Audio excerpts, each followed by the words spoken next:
So now I got to remember not to show any guns because we're active on YouTube again. No flashing. But yeah, there's no doubt there's fuckery going on with the whole thing. I think in these people's case, and I'll give you a couple kind of reasons behind it. Being exposed to that level of radiation from a propulsion source is what I think happened there. I think any kind of alien, future tech, whatever you want to call it, would be smart enough to produce a propulsion system that wouldn't irradiate everything around it. So I think this was probably, again, some early experimentation, maybe playing with some alien technology that was actually being used. That's at least where I'm at.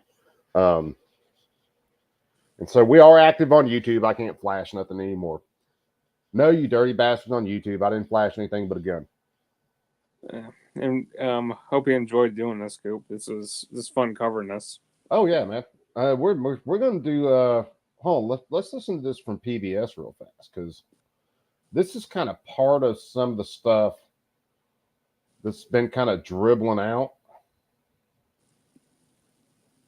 Because I'd like to do another one of these with you if you ever got a chance or time to do it. I'd Yeah, like to do it. I say it's a break from doing all the normal, more political freaking BS that we do. But it's still got that same nexus because the government won't be honest about any of this shit. Let's watch this real fast. So this is off a PBS News report.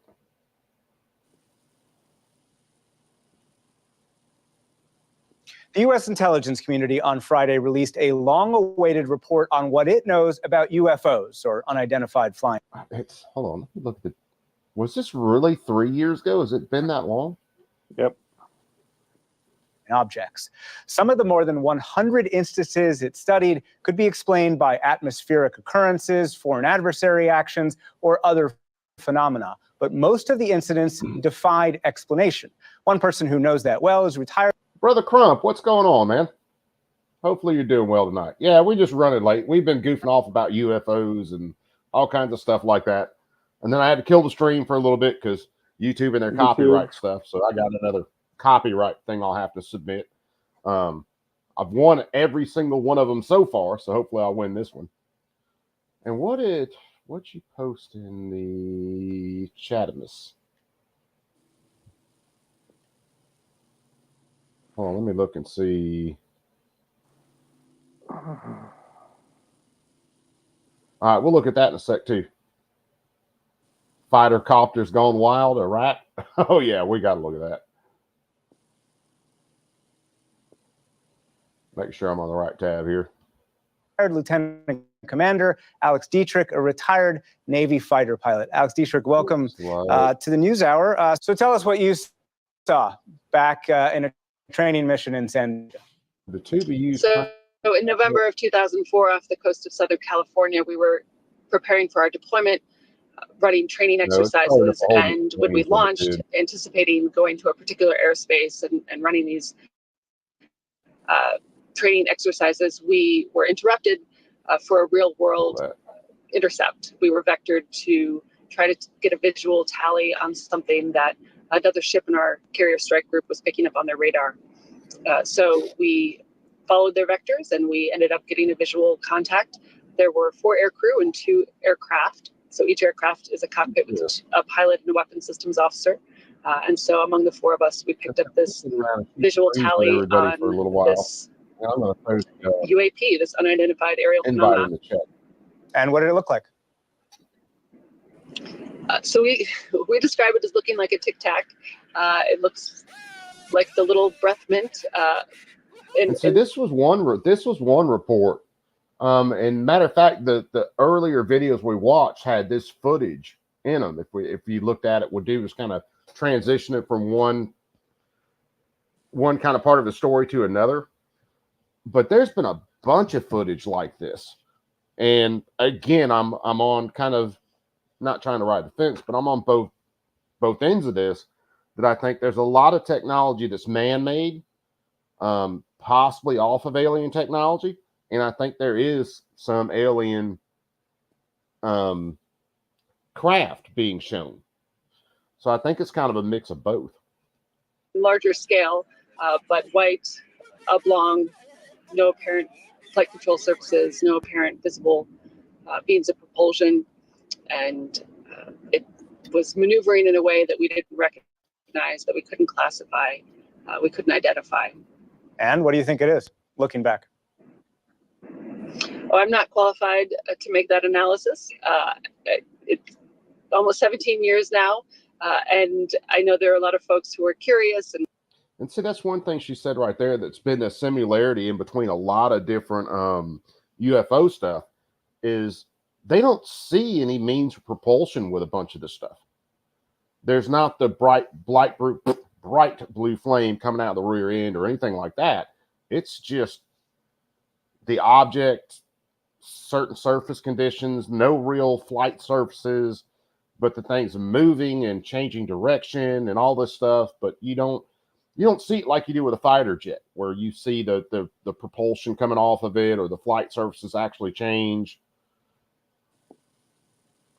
That's why I think a lot of the stuff with the diamond, I think, really and truly was some earlier trials from our government versus just being straight out concerned about UFO. But I gave my debrief, gave what I could in terms of the information and data from that day, and I'll leave it up to the expert analysts to do their job and make that determination. The report uses this language that there are UAPs who, quote, appeared to remain stationary in winds aloft, move against the wind, move abruptly, or move at considerable speed without discernible means of propulsion. Does that sound about like what you saw? So I can't speak to what the winds were on that particular day. I don't know that we noted them, but it certainly did behave in a way, it maneuvered in a way that we couldn't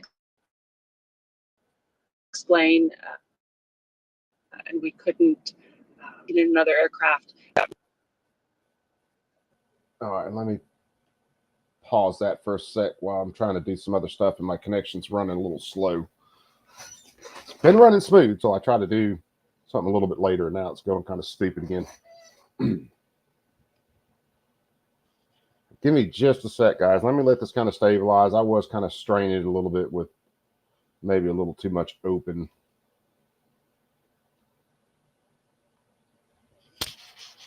See if I can get back to leveled out here.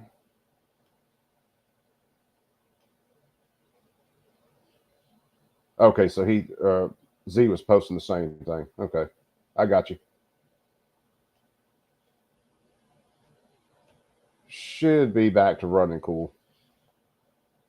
Where we are looking at turn circles or turn radius and anticipating the next move of our adversary. Yeah, we never quit on each other.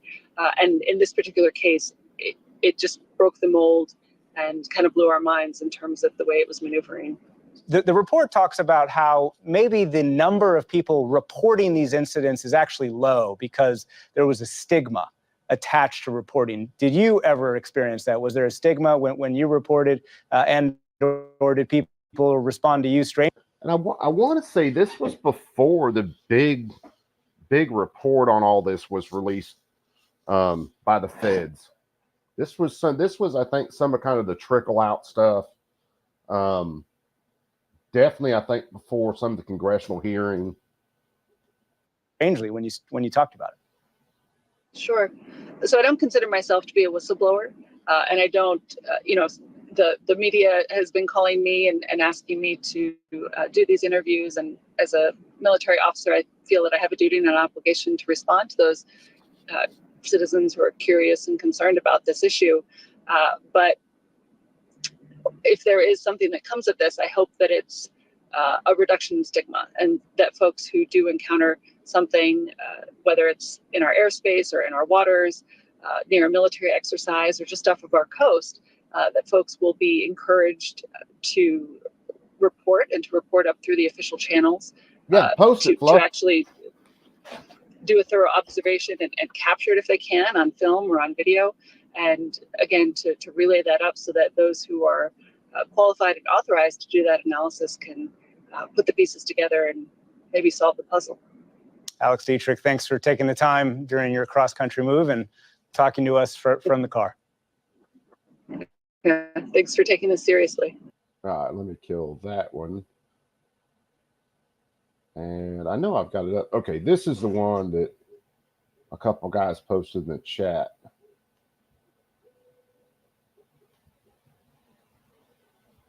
So we'll look at this one. Fighter copters gone wild. Dude, I love watching shit about gunship footage and stuff like that. So this is right down my alley. So kind of shifting a little bit off the UFO, but we'll probably get back to it. Especially Fluffy said he's got a link he wants to post for us to watch.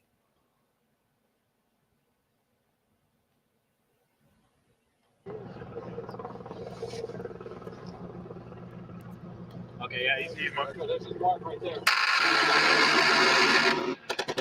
Woo, get you some.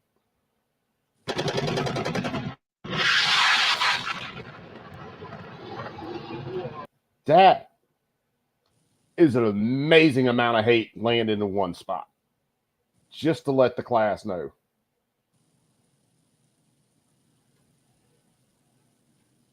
All right, I snagged that link, Fluff. We'll look at it. But that is just an amazing amount of hate landing in one spot. Let me let this tab fully get going.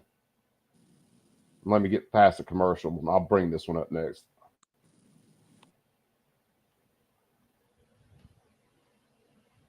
Oh, G-Webs is going tonight. Matter of fact, if anybody follows gun websites, he's up and running right now too. Let's watch this. Eat your heart out, Blammer. 6-1, Deuce 8 on target.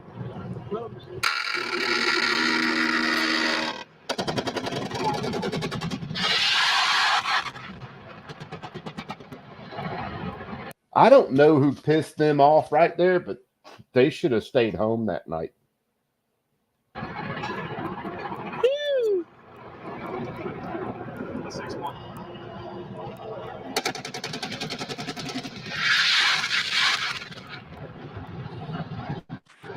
God, I wonder if that's rockets coming in right there. It's got to be. It's rockets in 22 millimeters. 20 millimeter.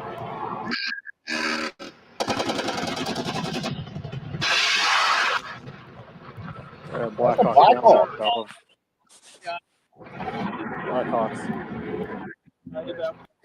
Where is it? There's the minigun.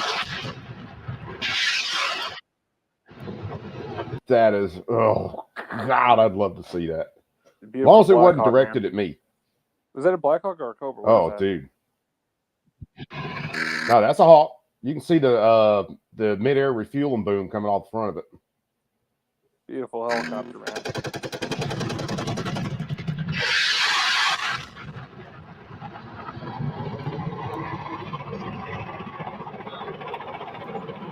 About 150. Destroying an airfield in Iraq, man. Roger, target marked by Islip. Roger, that's fucking cool. Yeah, that's him lasering the target right there. Open area. Open area northeast of the traffic circle. Over.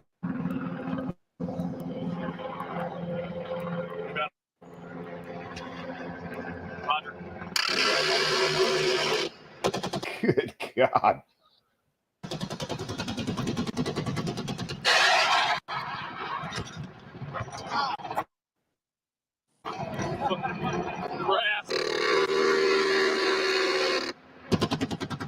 Courtesy of the United States federal government. Pressure 61208. What the hell was that? That shit, they're getting rained on by brass coming out of those miniguns. Why is my signal looking so stupid right now? It's a goon beam. Oh, that would be fucking awesome if it was. Could you imagine cleaning out those fucking miniguns?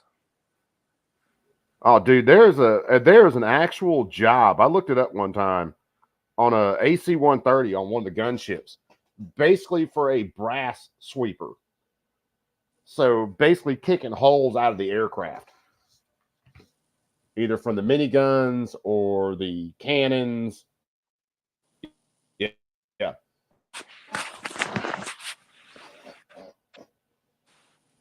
That is a hell of a lot of hate coming down on top of someone's head, and it is a beautiful thing.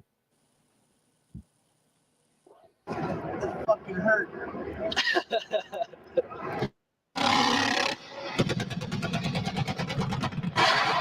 See, you watch on some of the times when they're running the probably 20 or some of that's probably 20 millimeter, but you can see some of the rounds deflect, and then you just see this tracer flying off into no man's land.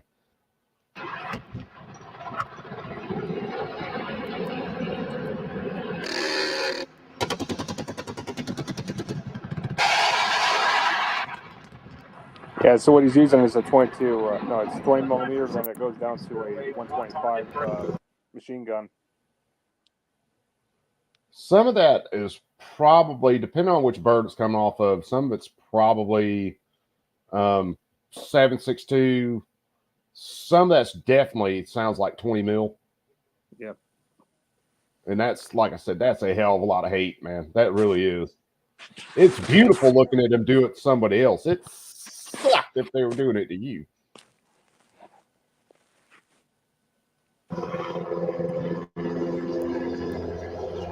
Got it.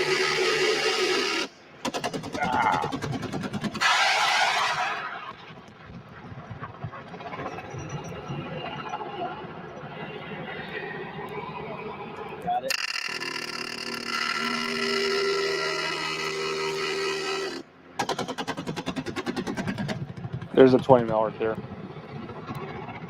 Yeah, that initial one sounds like a what, M139 minigun, and then the other one definitely looks like 20 mil.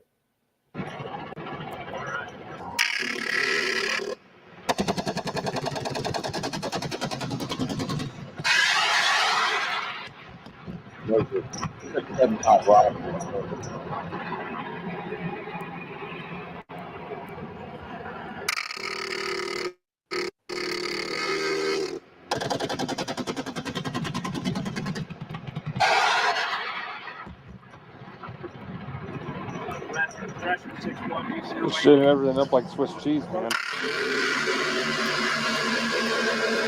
Yeah, that's the Apache. That's 20 mil.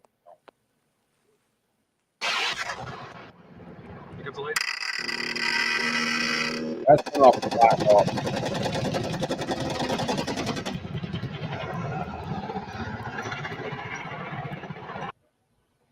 Oh, they got little birds coming in. Little bird.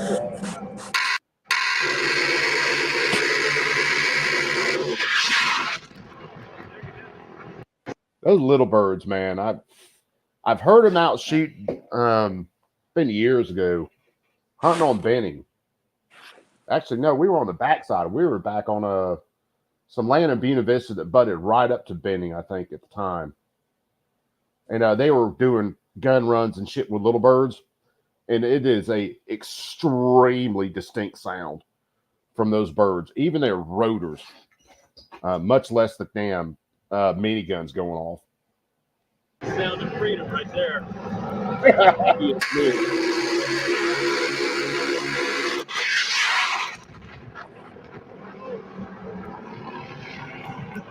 Good.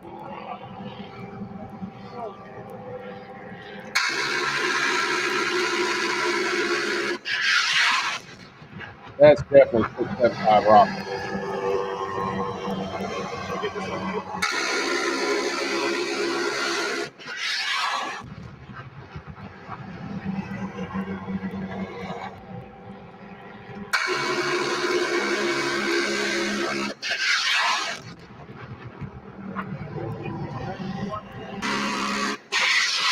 There's the little bird right there.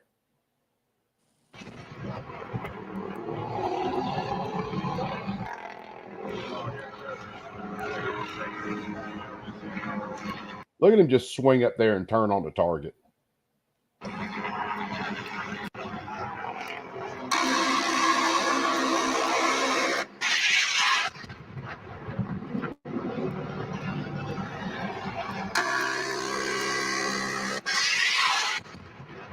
I mean, they're literally just obliterating the whole fucking airfield. Huh? They're just obliterating the whole fucking airfield. Oh, dude. They're rocking it right now. What's up?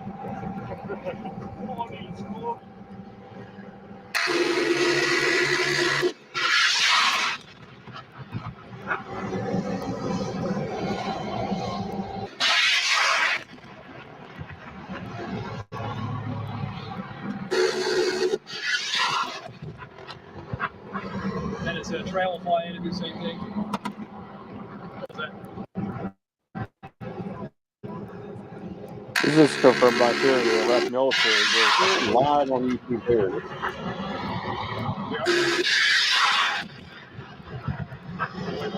I'll get him on back right now.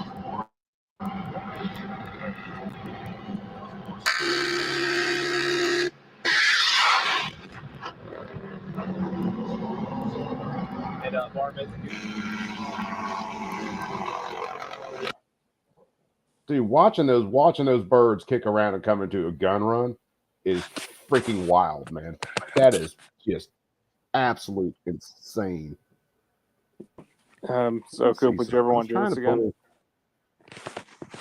Yeah, man. So, there's one other case I like to go over. It's called the Dulce Mesa. You heard of that one?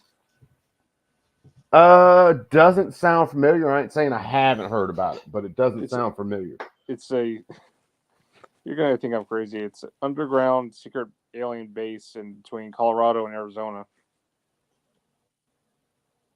Dude, with some of the stuff that I've listened to in the last little while, yeah, it'd be hard to say, nah, you're just crazy. Because I don't know, there's so much stuff that just goes on that, let's face it, man, it's not like our government's honest about this shit. Zorro 117, what's up, brother? How you doing tonight? Yes, I'd definitely be up if you want to. We could do over that case as well, but I think we've pretty much covered on the whole fucking diamond. UFO. Yeah, we got the diamond stuff. We're just goofing off now. I mean, that's all this is goofing off and hanging out. That's why I went ahead and threw a link. Matter of fact, I need to freaking pin it while I'm thinking about it. Hold on. What Z threw out?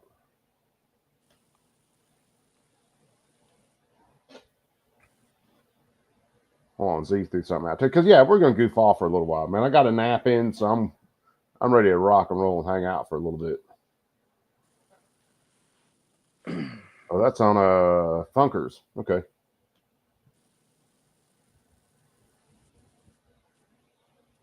Tell you what, give me just a sec. Let me grab something. I'm gonna hit the restroom real fast, and then we'll get into just hanging out. I did that. Click on Z's thing, and I forgot to hit the freaking pin the link up.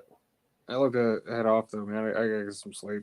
All right, man. We'll get you some rest, brother. We're gonna hang out for a while, and we're gonna goof off for a little while. All right, yeah. And hey, Goop, again, I appreciate you having time to do this, man. It was fun. Hey, brother, it was a fun show, man. I'm glad you came up with the idea and wanted to do it. And next time you want to do one, we'll pretty much do the same thing we did tonight, man. We'll kick it off on a Friday night or something and just hang out and do something different than the normal painful political content we do all the time. Yep, and I think we have to do it on Rumble because I'm not going to let YouTube screw you over again like last time. I'll do the same thing. We'll run it on YouTube as long as we can. If freaking YouTube does their content thing again, then we'll switch it over to Rumble, finish it out, and then bounce back to you. Because YouTube, as much as I love Rumble, YouTube is still where the majority of people are sitting. And that's just the nature of things. But there's some stuff for you or on Rumble I'm going to do. I don't know how I might do some of it this weekend. It's going to be kind of strictly Rumble deal because I'll be doing shit that YouTube definitely doesn't like. But anyway, yeah, man, get you some rest, man. Take off, and we're going to hang out and goof off for a while longer. Who knows how long this will run. Yeah. We'll have to do the Dulcie Mason next. Oh yeah, man. Yep. You just let me know. We'll try to hook it up. Yep. Sounds good. All right, There we brother. go. Later. So yeah, guys, give me just a sec. Warsaw's getting out. Let me hit the restroom real fast, and then we're going to crank up some more.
All right, Weezy's backs.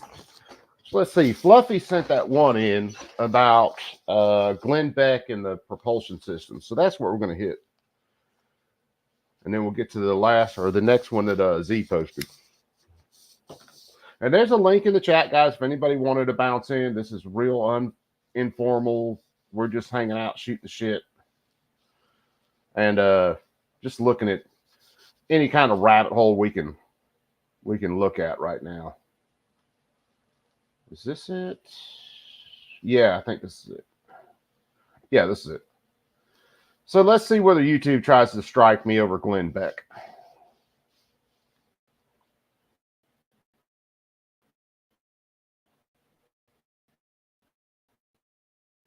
Oh, unmuted. With Charles Bueller.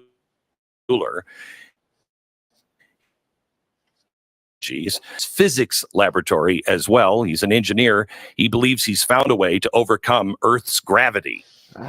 Dude, yeah, I wouldn't put it past somebody coming up with it. And of course, what the hell's up with my damn connection again? Going stupid. Yeah, Z, I try to keep it in short bits where we're talking about stuff as we go. And YouTube can be funny about it. Sometimes I can let something play for 2 or 3 minutes and not have an issue. And then other times it's like a 30-second, 10-second clip. And they're like, oh, no, copyright.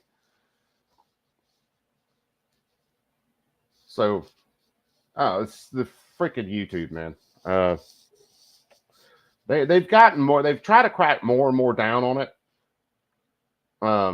Like all the fair use stuff and people using other people's contents. Really and truly what they should do is if they see something that pops on the algorithm is get someone over there to look at it, see whether it's fair use. If it's not fair use, shut it down. Because I see channels that are using everybody else's content and just streaming it, not talking about it, just letting it play. And I can understand that because it's someone else's content that you're just playing on your own channel and you're not really doing anything with it.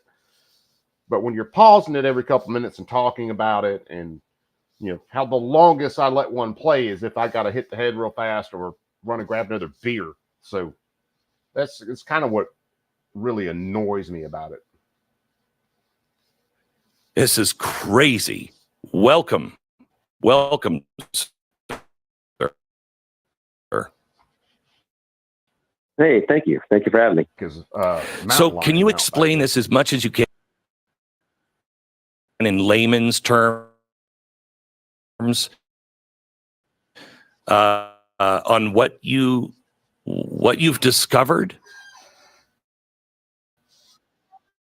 I do have to caveat first that this is not NASA as a team. Oh, we're made up of lots of scientists and engineers. Of course. This late at night, I normally never have a problem with my internet. It's normally earlier in the day when everybody's on out here, and for some reason my internet's going freaking stupid this late, which is crazy. It damn sure shouldn't be. Not this late. Look at something. Yeah, because that's not even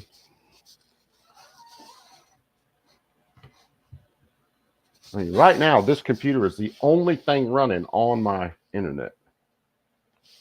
There's throughout the aerospace industry, but this is not NASA work, and there's several reasons for that. Okay, good. I'm actually happier about that. I like private industry coming up with things. Okay, so Charles, tell me what you've done. What could you do with a metal 3D printer? Introducing. I could do a lot of things with a metal 3D printer, lady. Pretty much all of it the government wouldn't like. I'd have to look and see what the kind of the lowest, and Crump and some other guys will probably know better, how much the lowest end kind of metal 3D printer is right now. Because I know a couple years ago when I looked into a decent 3D metal printer, it was still shit, 200 grand.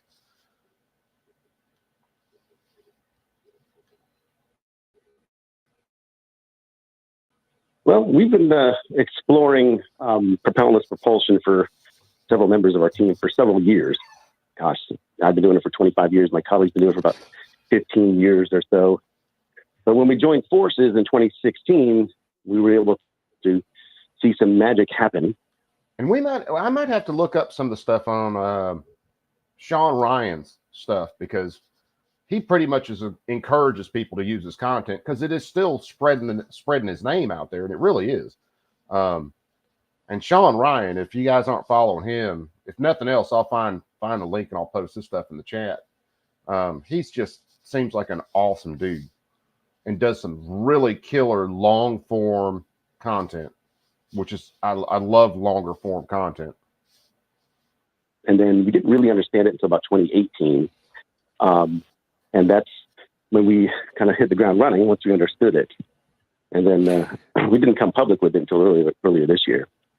So when you say you really didn't understand it, the articles that I've read say you still don't fully understand what's going on because it seems to break the laws of physics and gravity. That's correct. So when I say we understand it from a classical point of view, but we know that can't be the full picture. There's got to be some kind of quantum mechanics involved. What'd you throw out there this time, Z?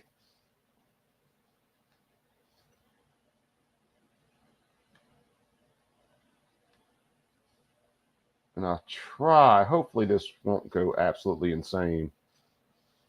Oh, the ZY, the PLA.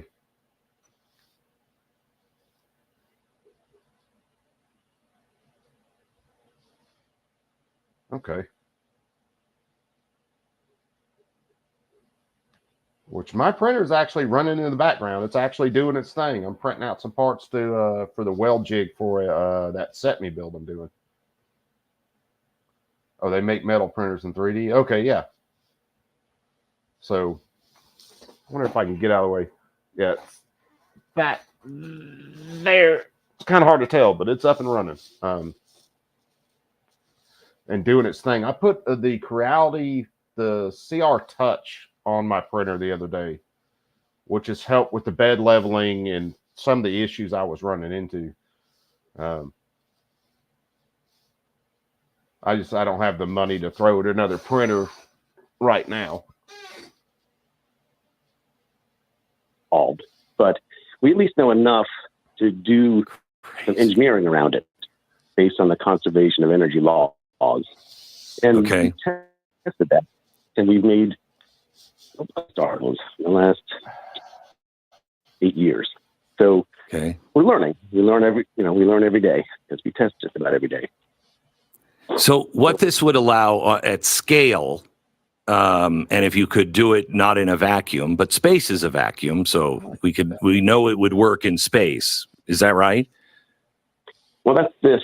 We need that theory verification, to prove that it is actually a separate force that we have not yet seen in nature. So to do that, trying to kind of dump some stuff in the background and see whether I can keep us a little bit more stable, because it's always annoying when I see that connection acting like a yo-yo where it's dropping off and then gets right, drops off and gets right. It's annoying, especially considering I'm paying I don't know, $100 and something for internet every freaking month. I realize I'm out in the country, but damn. No one will believe you until you actually do it in space and see it move. Sure. So you have found a way. I mean, when we think of sending things into space, we think rockets, and that is probably one of the more dangerous moments when you're going into space, is all of that thrust behind you coming from propellants, and you've found a way now to possibly put rockets into space without it really being a rocket. What is it that is the propellant? Well, that's the nice thing about it. It doesn't use propellant. It's propellantless propulsion. So you can imagine the skin of your aircraft being the thruster, if you will. It's a paradigm shift in the way we think about transportation. It does seem to violate a lot of old classical laws, like the rocket equation and other classical mechanics. But those equations are, almost 400 years old. We have a lot of new physics since. Yeah, man, there's no doubt that technology is definitely improving. There's a lot of things that we thought.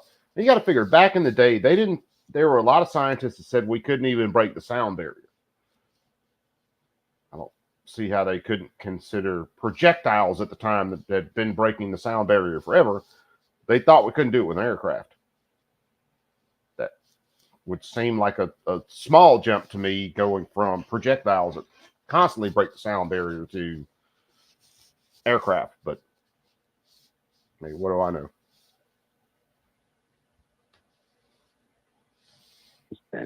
And I think this is taking advantage of some of the, not the 20th century quantum mechanics as much, but more the 19th century E&M physics, electricity and magnetism. So you're right, it will replace rockets, because about 90% of the rockets by mass and volume is just fuel. Right. If you get rid of all that, then you could theoretically start from Earth and go straight into space and then back and forth all over. That is crazy. That will change everything. So when you say the skin of the plane or the rocket or whatever you're talking about, is it kind of like static electricity? Is that what you're? Well, I just don't even understand at all. Well, it turned out initially I thought for 20 years that it had to do. Yeah, I think there's a lot of technology that it's kind of dribbling out right now that we've had for a very, very long time. And I do think a lot of it is kind of alien technology. I think, say this guy, if you completely took him in context and was like, okay, this is something this guy's coming up with, his company's coming up with, maybe with some small pieces of some other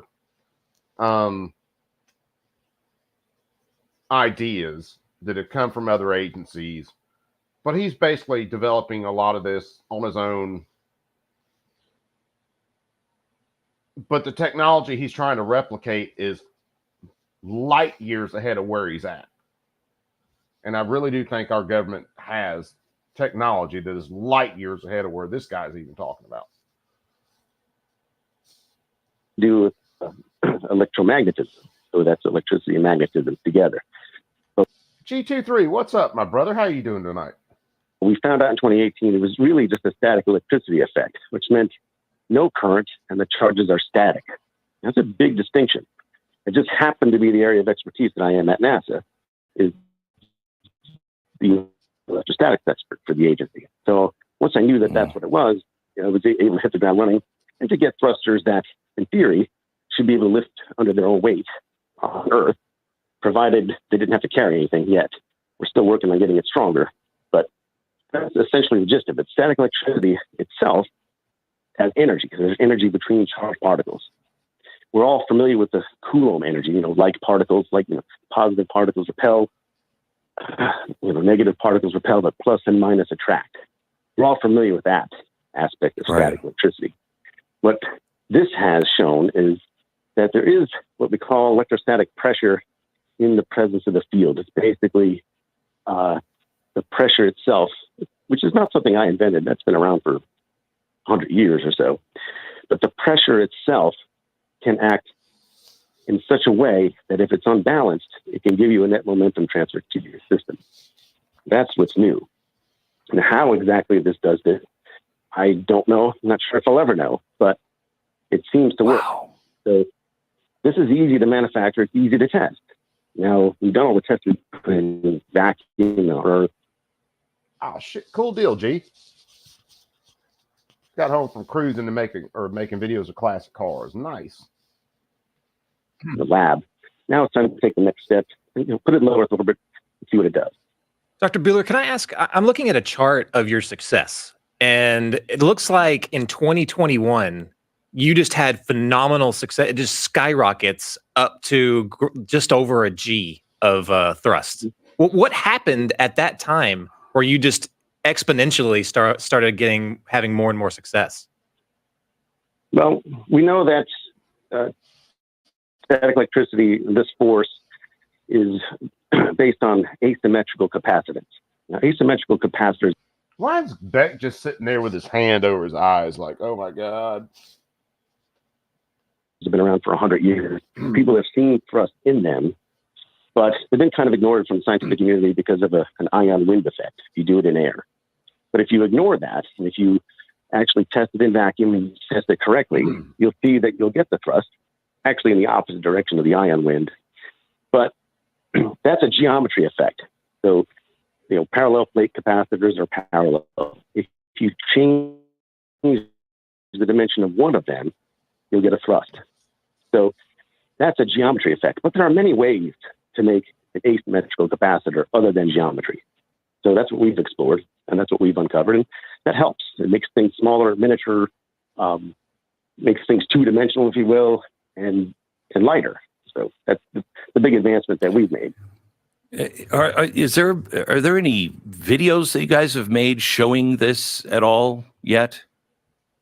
We have a couple on our website, and we're going to put a few more on in the next couple of weeks. But yes, so what we're doing now is we're trying to make videos to show people how to build these. That's really the only way to get it out there, to kind of show people how this is done. Yeah, that's funny he's saying that he's putting it out there kind of to the public to do this. The Galaxy's Edge series of books that I've listened to, a buddy of mine, you'll see him in chat every once in a while, Johnny Green, got me hooked on them. The whole idea is the Earth was getting so bad, the freaking elite of the world, all the ruling class, decided to jump on ships and then try to go to the next system. Left everybody else who couldn't afford to be on their ships hanging. But then someone came up with the plans for the hyperdrive and put it out on the net for basically free use. And then what happened was anybody who developed the hyperdrive ships basically passed the people who left in the ships that could go just right at the speed of light or just under the speed of light. But the hyperdrive was going so much faster, they just passed up all these people in space. But they put it out there on the net for anybody to use. And that's what hit me when that guy said that, was he's putting it out there and letting people just have the technology, that's kind of freaking cool. So we had a couple of videos that we made, 6 years ago, that show the thrusters moving in air. So we have to encapsulate them in styrofoam, so it doesn't look very pretty, but styrofoam is a great dielectric. It's light. It stops corona, what we call corona, from happening, which is a gas breakdown. We don't want any sparks or discharges or current, so we encapsulate everything. Styrofoam is light. It's a good source for that. So those videos are online. You can take a look at those. Okay, so that's at Exodus propulsion .space. Easy.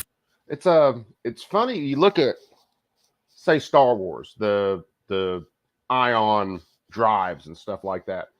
And now I've seen things that said the ion drives wouldn't be that efficient, couldn't propel a ship at, so fast in space or something like that. But again, going back to one of the premises is that people thought we would never be able to go faster than the speed of sound.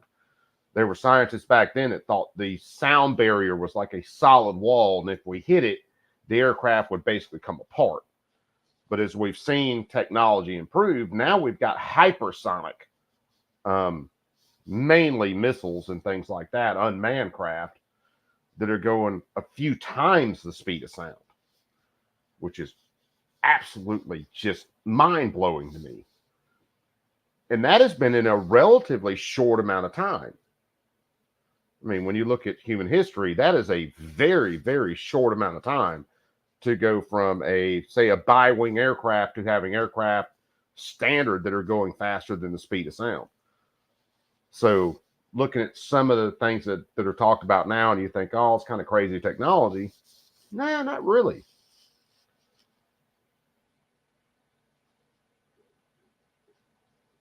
The time to Mars to days, damn. For me to say, easier for you to type. I got a pack. Yeah. So tell me the ramifications if this is found to be what you think it might be. Tell me how our life and the things that it could do and would change. Hi, I'm JT, and I'm a Result Hunter, the search engine for conservatives. Let me just tell you what it does. I don't care what it does. I really don't. So I muted the commercial till we could skip it. Well, clearly, it would revolutionize transportation as we know it. All forms of transportation. Cars. Trying to keep an eye on what my connection's doing, and it's still going stupid. For absolutely no reason. So let me see what it does here for a second, and we'll keep playing this.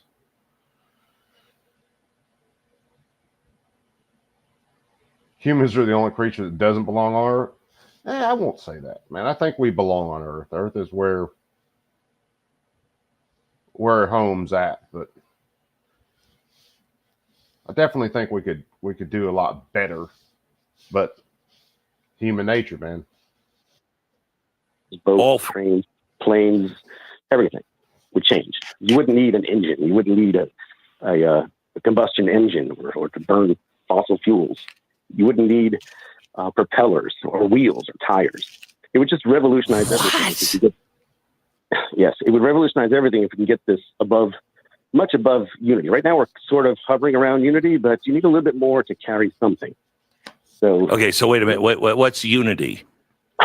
Well, we define unity as the thrust needed to lift up the weight of the thruster. That's okay. So you need to add more so you can put a body or stuff or whatever in that thruster. Right. Okay. Okay.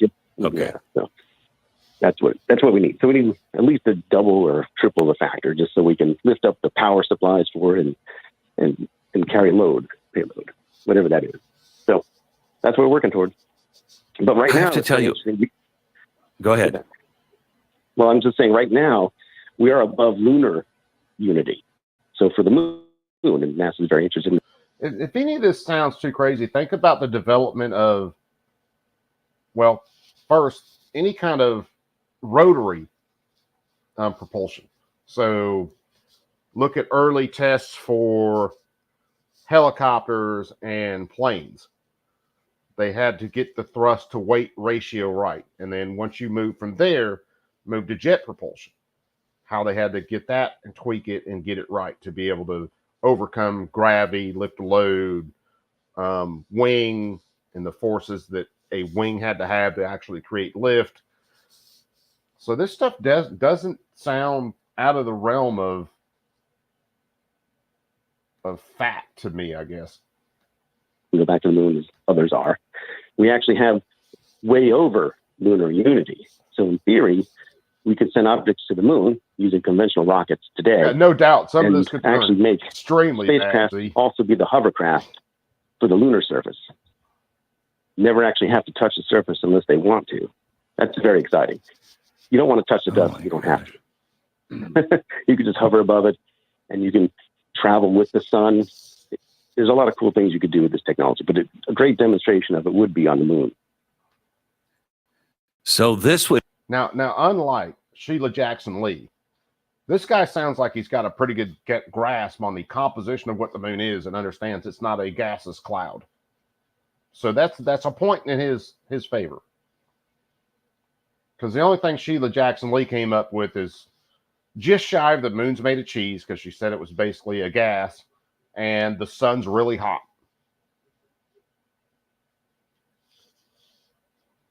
Would help, because as I understand it, one of the reasons we want to go to the moon again is we need a staging station if we wanted to go to any of the outer planets.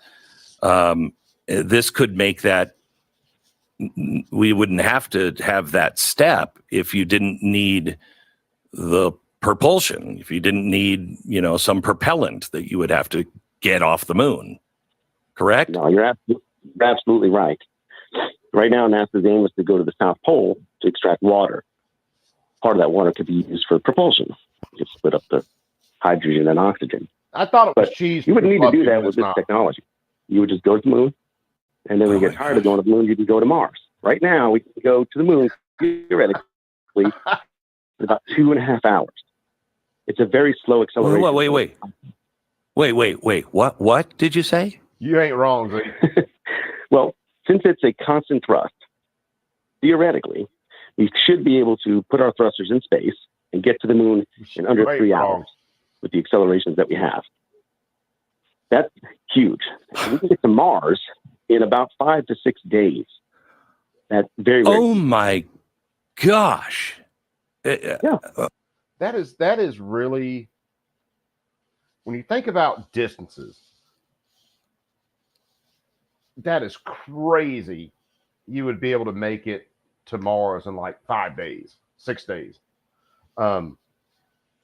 Now, again, do I think that's outside the realm of possibilities as technology increases? Oh, hell no. I mean, I do firmly believe that there are aliens, for lack of a better term, that are making trips to the Earth from light years away, basically anytime they want to.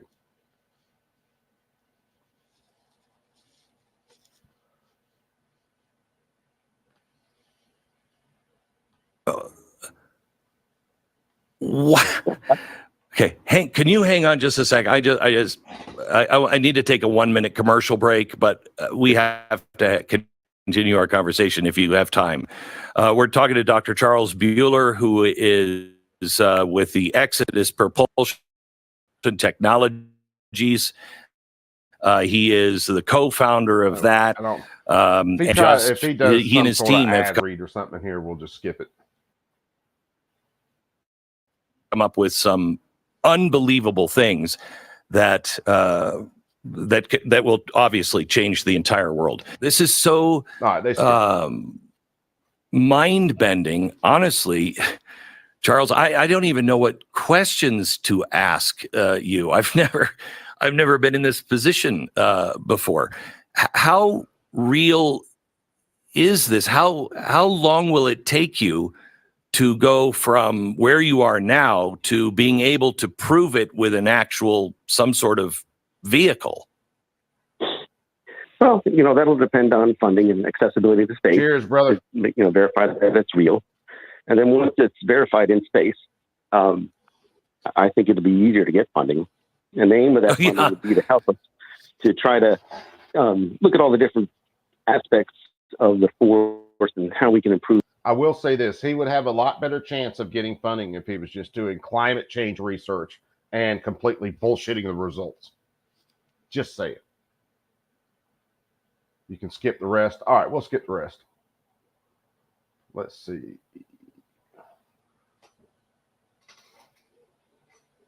Hold on. We'll bounce to, I think Z posted this, and we'll get rid of that.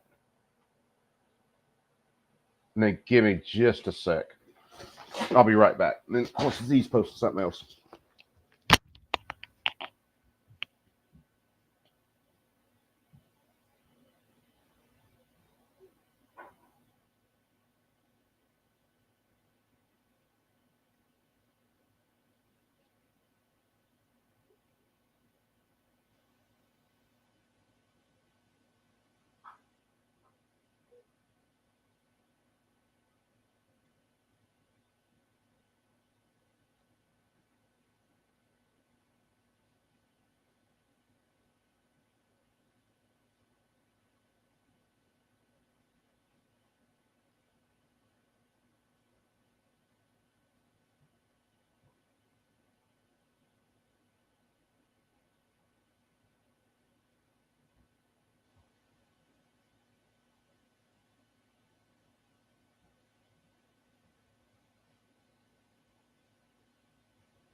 Printer goes burr. Yeah.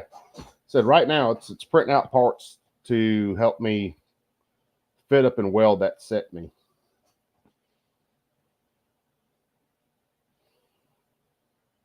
Let's see. Hold on. We were going to go. I think Z's the one who posted this one. This one was one from Funkers.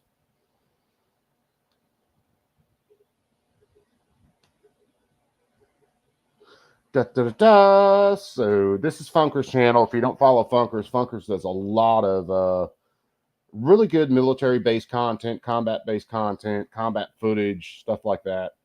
Been around a long time. It has a really good channel. Got his own website. I think he has his own app now, or has for a while now.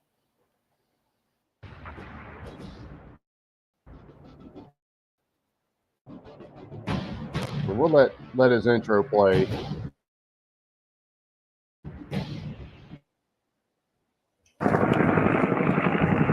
Oh, was this the same chopper footage?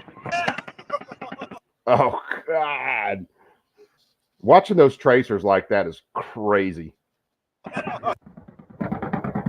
Now I've seen tracers fired, not in a combat situation, on ranges before, later in the evenings and stuff, and at night coming back in from hunting on a couple bases. And you can see where they're running the machine guns out on ranges, and you can see freaking tracers going everywhere. And it's crazy the amount of times you can see one deflect off something and bounce into no man's land, which is kind of a good thing about, keeping your ranges controlled. Shit.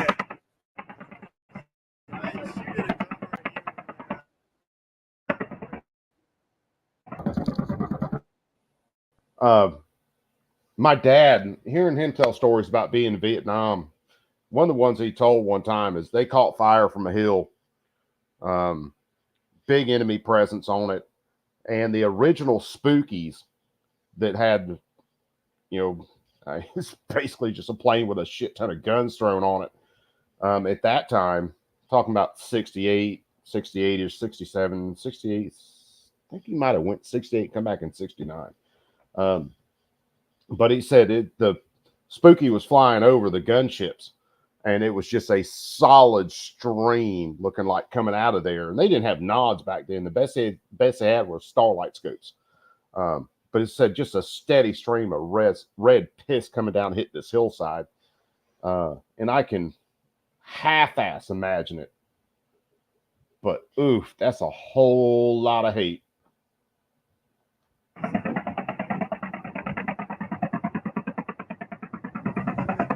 And that's not a minigun. That's not fast enough to be a mini. So that's probably a 60 or Saul, something like that. Maybe a 240.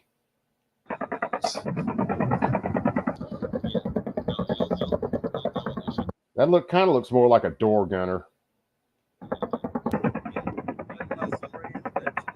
Yeah, that's got to be a door gunner. It's offset from the side of the bird.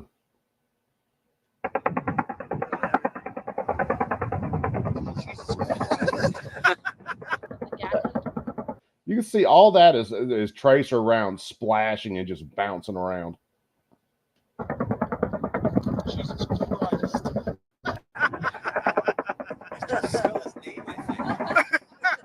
Dude said he's going to spell his name. Yeah, definitely belt fed. That's not a mini. That's a belt fed gun. Oh my God. It's the longest burst ever. I'm trying to spell his name, I think.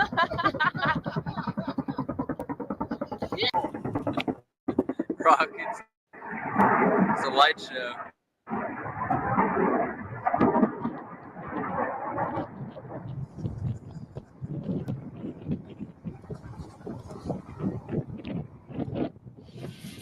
That's just cool as hell to watch. I don't care who you are. That is just absolutely cool as hell to watch. Let's see. Hold on. Z posted another one here.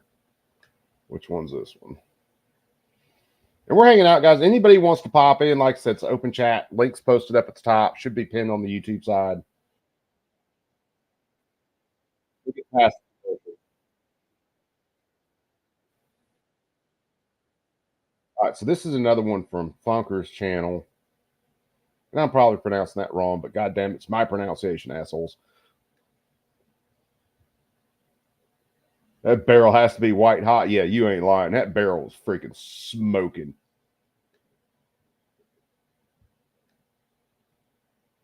Here we go. Let's see who's posting. Like, we've got, and I encourage you guys. Hell, let me drop his channel, or well, I'll redrop the video. You guys look at his channel if you're not following him, because he does have a lot of good breakdowns about a lot of really relevant combat footage and stuff that's coming out now. So if you look at his video, you'll see his channel in the bottom of the video. You guys run over there and give him a like, give him a follow. Typically on Friday nights, he does stuff. I think it's Friday nights. It's been a little while since I've caught one of his live streams, but he does some really good breakdowns of combat footage and stuff like that.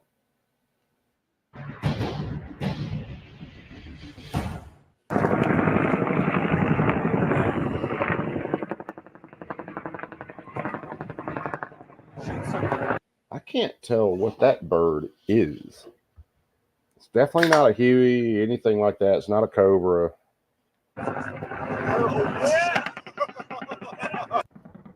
That's pretty good. Shit. That's not. That's a little bit better.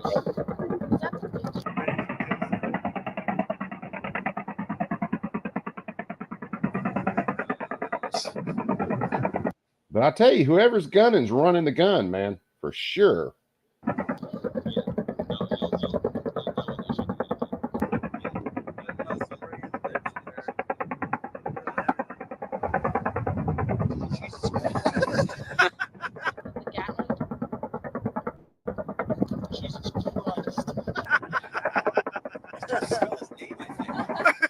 Oh, that kind of sounds, yeah, that kind of looks like something.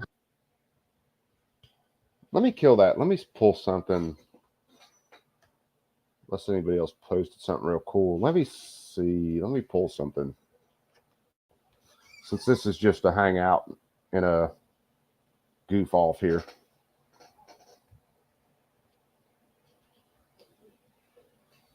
Do, do, do, do.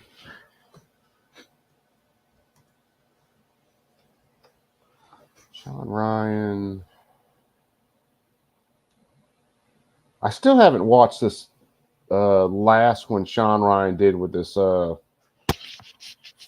chick talking about the nuclear Armageddon stuff. I haven't watched that one yet. I haven't watched the. I don't know. Maybe I did catch that one. Here, let me share this and you guys can see. He started out his channel talking to a lot of combat vets. Yo, Red Dawn, what's going on, brother, man? Hey, it's an open chat, man. But Sean Ryan started off his... Dude, Sean Ryan, I don't think will give me any or give us any issues. But I'm going to show his channel. So this is Sean Ryan's main channel. Again, anybody, if you're not following Sean Ryan, man, you need to be following this cat. He started out doing some stuff with training. He's an ex-SEAL. Started out doing some stuff with training, then started out doing a lot of interviews with a lot of real high-speed SOF guys, SEALs, Rangers, Green Berets, forward air controllers, and then started kind of branching out from there and talking to a hell of a lot more people on all different types of subjects. The one I want to look at, though, let's see if I can find it real fast, because there might be some clips of it. I might have to search for it like UFO or something like that if I can't find it quick.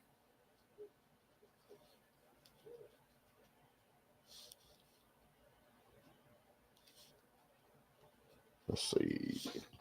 Let me do it different. Let me search for Sean Ryan show and then UFO and see if we can find some kind of some shorter stuff.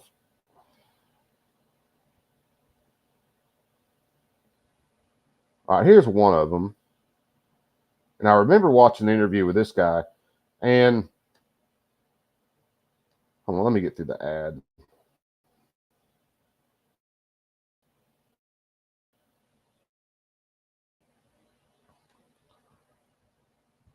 So again, we started this out, of course, with Warsaw wanting to do some stuff on UFOs, talk about the diamond-shaped UFOs and stuff. And now it's just kind of a rabbit hole where we're just goofing off. But this is one of the guys that Sean Ryan had on to talk about a lot of stuff. He's had a few people kind of in this vein, and there's a tendency to want to blow some of these guys off as kind of kooks because they're saying stuff that's just, it seems like it's way out there, and it is way out there. It's linked to CNN. Yeah, fuck them. I'm already going to go through. Yeah, I use CNN quite a bit too sometimes. And again, like the copyright thing from earlier tonight, I'm 100% sure I'll win that one. Posted a link for you. Where'd you post it, G? Did I miss it?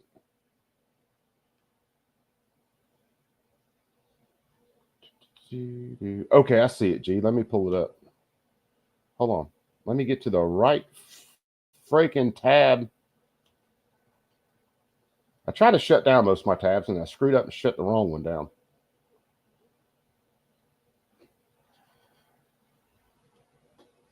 So give me just a sec, G, and I'll pull it.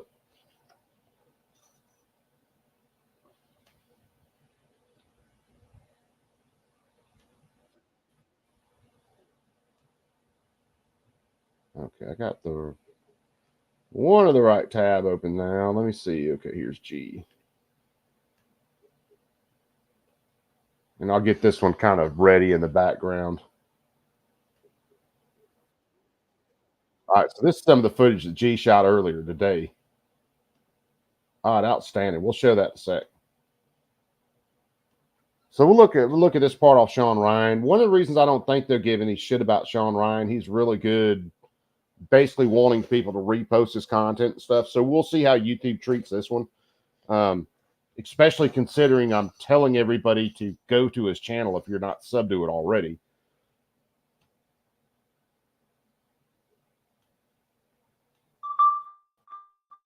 And we'll kind of look at what this dude was talking about. Pretty sure I watched this entire one, or this entire episode. This was a month ago, so I'm pretty sure I watched this one.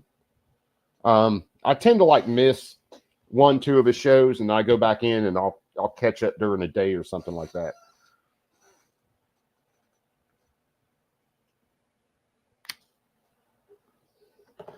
What were you saying, Mike? Watching Diners and Dives? Yeah.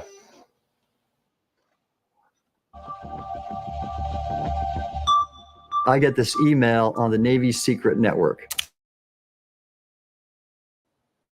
SIPRNet, and it's from my boss's operation officer. Coordinate commanders. This is at least 20 flags and SESs.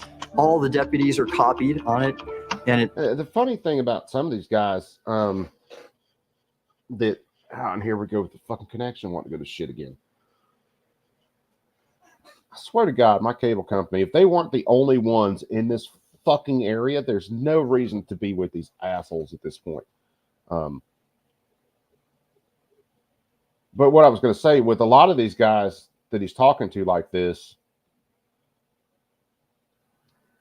really and truly, if the military wanted to come down on these guys, it would be pretty easy to damn do, but you don't hear the military jumping up and down about them for the most part. Which to me kind of lends some credibility to what they're talking about. What'd you post, Mike? Okay, link for the Sean Ryan show. Yeah. Filming night vision content and listening. Fuck yeah, Red. The title of it is Urgent Safety of Flight Issue. All caps.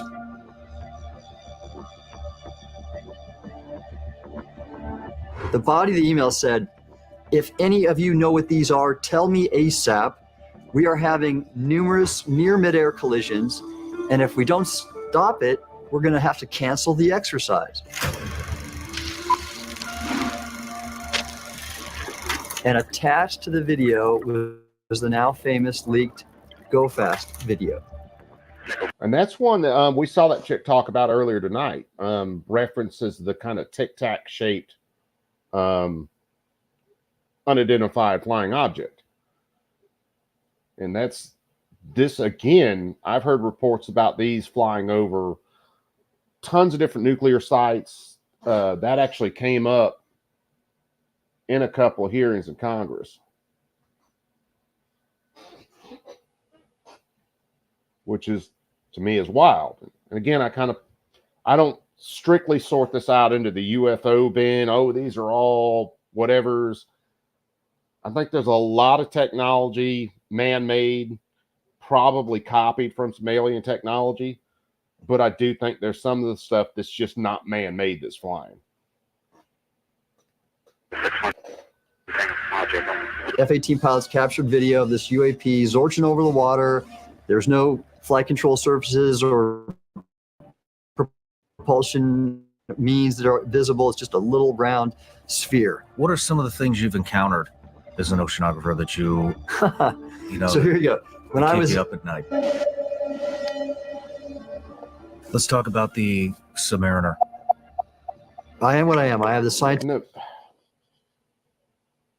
There was another guy, and we might hit him too. But there's another guy that talked about a bunch of real kind of deep into the pool stuff like this that was on Sean Ryan's show with him. Scientific background as an authority on these topics of ocean science and exploration. A submariner came to me, and virtually and he just said, "Hey, I was on a sub in the 80s. I'd like to talk to you about what I saw."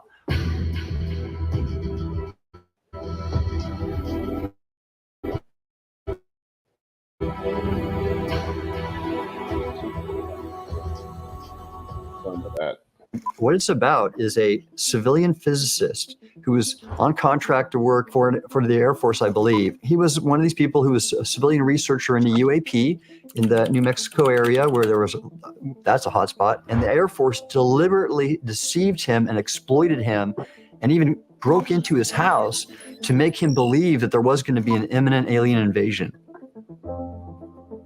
He basically nearly went crazy. And the Air Force did that deliberately. And what? Now, that is something I definitely wouldn't put past our government to do deliberately. And anyone who would put that past our government, you ain't been paying attention for like the entire history of our federal government. The main perpetrator in the Air Force is a guy named Richard Doty. He's quite well known in the UAP circles. And that's what he did. And I can see that happening right now. And you can tell they're obviously obfuscating. They are deliberately not saying what they know and saying things that are patently untrue. Why are they putting out false information? Because they're our government and they lie constantly.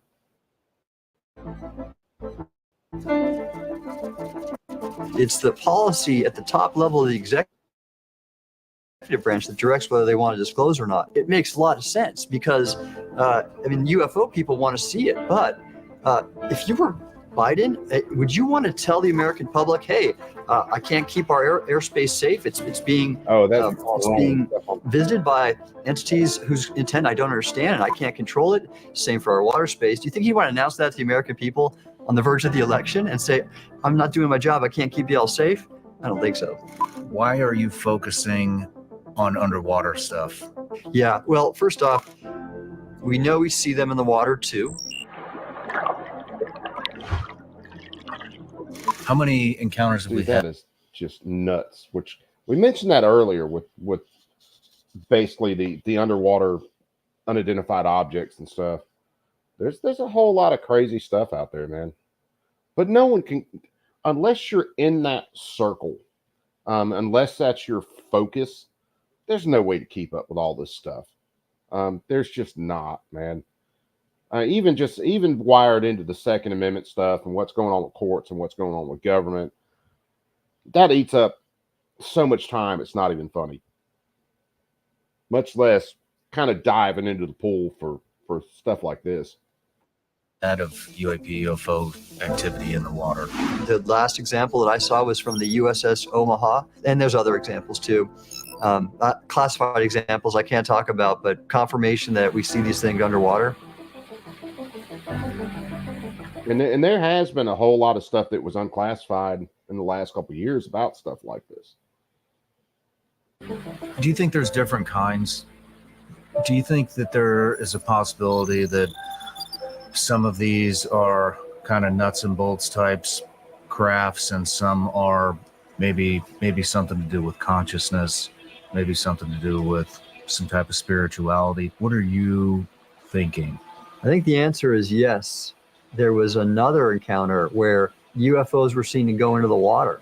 The ships all got vectored to go look for these things, and Canadian divers were interviewed and claimed to have seen these two underwater discs and actual occupants outside the craft trying to repair it. That's wild stuff, man.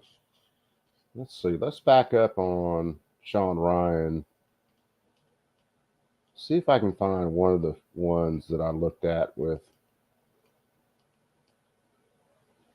This was okay. This was a U.S. Marine that was talking about the stuff. I'd like to find something shorter. Let's do this. Let me change some stuff with some filters. And let's put this to 4 to 20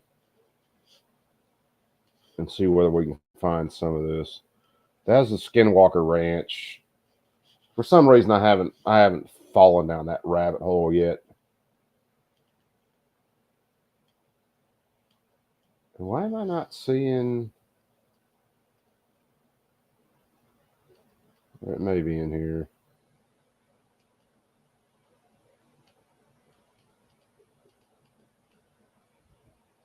I'm kind of looking for a specific one.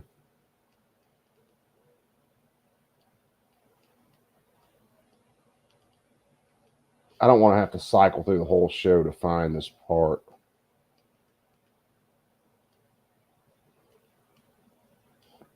This was one of them. I know this was one of them. You know, about 2 years ago, I started looking for an affordable pair of polarized sunglasses that look good. I don't care. Keep your head down. So the closer I got, and I was like, well, I gotta. So this is a short clip. This guy did, I don't know, like I said, Sean Ryan does a lot of freaking long form content. That's one of the reasons I love his show, because his shows will run 3 hours or more in a lot of cases. Well, let's check this out. So I go down to one knee, and I got to tie my boots, and then I glance up underneath it, and there's absolutely nothing underneath this damn thing. How he got tied in to do the work around McKellar's Lodge during the SF compounds, I have no idea. We didn't talk about that in that sense. So yeah, I just assumed it was the guys that he had met, and I knew him well enough just not to ask questions. Into where it needed to go. Say again? They got the bids into where it needed to go. Right. Okay. And it's not like it was a public bid. Not everyone could. Yeah. Because I imagine there were things that they weren't supposed to see, and we just weren't naturally curious people. So it's not like they had to worry about us saying anything. Yeah. The day that I met him up there, like I said, the escort comes to meet us. Oh, the Abyss was great. It's one of the guys that he knew that he had hunted with. I didn't know this gentleman, but they pick us up in a van. We get in the back of it. They take us out about 15 minutes, and I could tell it was going towards the direction. I don't know if you're familiar with Fort Bragg, to the live fire ranges to get to the drop zones and things. I'll pause that right there for just a second. But yeah, if any of you guys haven't ever seen The Abyss, it is a great movie. I have to look it up when it actually came out, whether it was late 80s, early 90s. I think I saw that in the theaters. Pretty sure. But it was about underwater, kind of unidentified objects and alien and stuff like that. It was really cool. I think a lot of the filming from that movie was done in like deactivated cooling towers for a nuke facility. I'd have to look up the specifics of it, but it was really cool. Oh yeah, and breathing liquid oxygen. That was the first time I'd ever heard about that. And I don't know. There's been some kind of talk that really was a thing then and was really being experimented with, and then finally came down to where that technology was proven was actually used on really deep dives. Dives where you're far past what they would call saturation diving with mixed gas. You couldn't go that deep with those gases, because even with mixed gases at those depths, it would basically still crush your lungs. So yeah, with a rebreather. Really, really cool stuff, actually.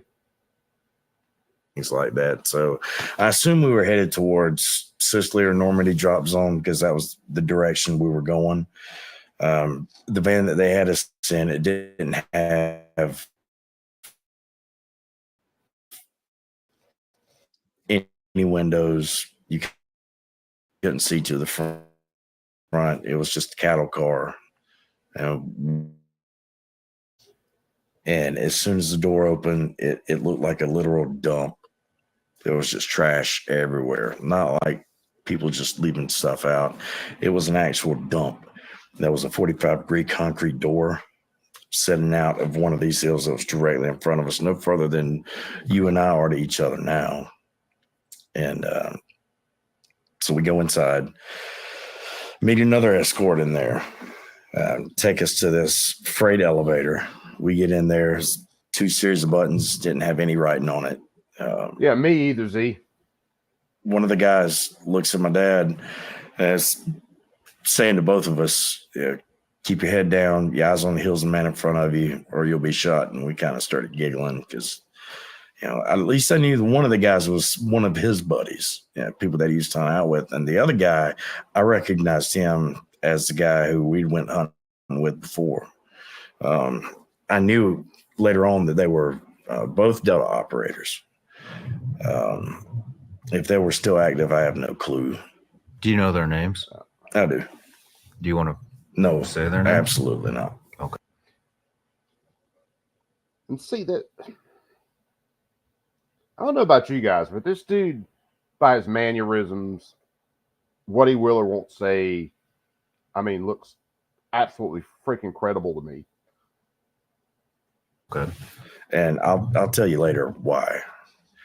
But yeah, hell no. So you're seeing familiar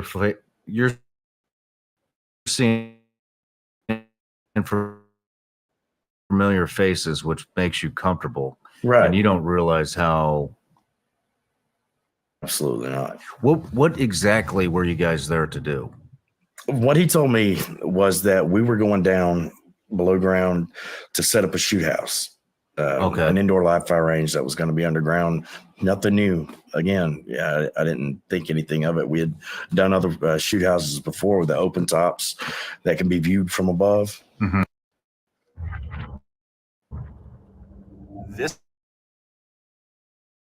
Now, again, the only thing that screws with to me. Yeah, That seems way too cloak and dagger to be your average. Hey, we're going to set up a shoot house. It didn't even phase you. It was just another day at work. Okay. And I was just there to help him out. But we get down, the doors open, and the first thing I see are these personnel connexes off to my right, the smaller ones, not the larger ones that you see scattered around, or like the ones you'd see on a big rig carrying around. These were the small ones you would throw your personal gear in to go before you get shipped overseas. Mm-hmm. And as soon as I looked past them, I could see this giant monolithic slab just sitting there. At first, it didn't, once again, it didn't set off any alarms. I didn't think much of it, but the closer we got to it, I could feel this intense vibration. But you couldn't hear anything. It was dead silent in there. The loudest thing was the footsteps that I could hear. And what did the vibration feel like? Yeah, dude. It felt like being in a... Sean Ryan, I guess because I've watched him so long and kind of watched the way his channel's developed, looked at a bunch of his very early content. I trust this guy's content, and I trust his instincts when he's interviewing somebody. Do I believe, some of this stuff could be off the wall? Yeah, shit, that can happen to anybody. But would I trust an interview with him way quicker than I would with some media source working mainstream media? Oh, fuck yeah. Concert, standing next to one of the speakers, and Without the the bass noise. just permeating through your body without the noise. There was zero noise. Zero. Just vibration. Absolute zero. I could still hear myself breathing over this, but inside, it was such a strange feeling to have. So that sounds like ultrasonics is what that sounds like. So the closer I got, and I was like, well, I got to check this out. So I go down to one knee, thinking I got to tie my boots. And then I glance up underneath it, and there's absolutely nothing underneath this damn thing. Nothing holding it up whatsoever. What did the slab look like? It just looked like a granite slab, but the sheen on it is what caught my attention the most. It was kind of in between being polished or just completely translucent. There was something behind it, but you could tell it had a smooth surface to us. And the only lights that were on in that hangar that we were in were directly over our head where we were walking through that walkway. And how big was the slab? Oh, God. It was about 20 foot long. It was about 7 foot tall, and I couldn't tell how wide it was. By that point, I was already directly in front of it. So there's it would be impossible for a human to even think about picking something like this up. Oh, there's no way. Okay. Even with the construction that we've done, if you had to pick up something like that to move it anywhere, you would need at least 3-4 cranes. Oh, wow. Herrera could tell you better. Okay. The scope of equipment that it would take just to get it off the ground, not even to transport it to another location. But at this point, I'm still down on my knee, and I'm looking, and behind it, I can see 2 people standing. The only thing I can see is their feet, but there's this boulder directly behind it, and it's on the ground. And I glance over my shoulder, and there's a guy with his back turned to me standing in front of another boulder identical of the other one that I could see up underneath the monolithic slab. And he's just pushing it with one hand. And then I assume he's pushing it in the other direction because it's just freely spinning, no wobble. It's like it was attached to the top and the bottom, and it was. That's one of those things. And Z posted this comment about the Earth frequency, and basically saying they had to play it in space or people would go insane, which, I mean, to me, that kind of runs into just how plugged in people are to the Earth.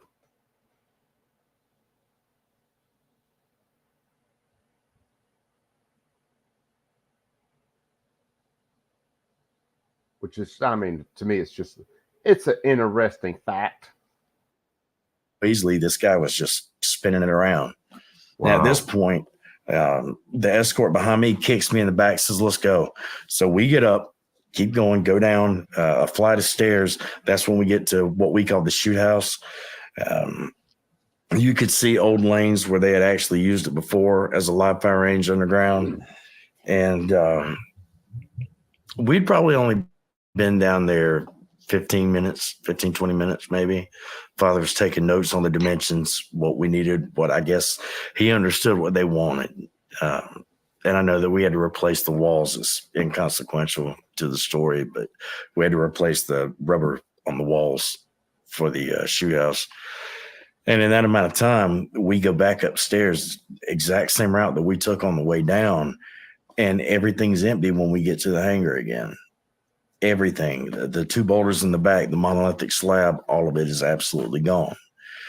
And we weren't, 100 yards below these guys. We were just one flight below them. So whatever it was they were taking out, we would have heard it.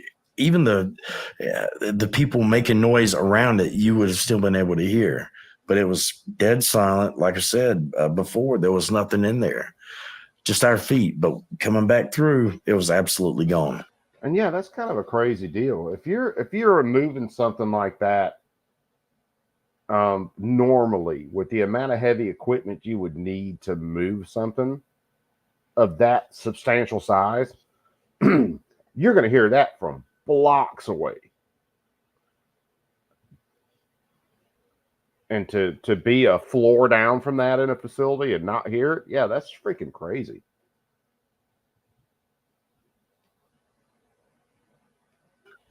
Everything in there just vacated. And at that point, how much time had passed? Less than 30 minutes. Less than 30 minutes. Because it didn't take us long to do what we had to do downstairs. And this was just an assessment. You guys weren't actually, you weren't doing any construction or repairing the walls. None whatsoever. It was just this is what we need to do. So there was no equipment that you were operating that would have muffled any sound that was going on above the right. Taking measurements, layouts. The loudest thing was the tape measure we were using. That, a roll tape, and a notebook. That was it. That was the only thing that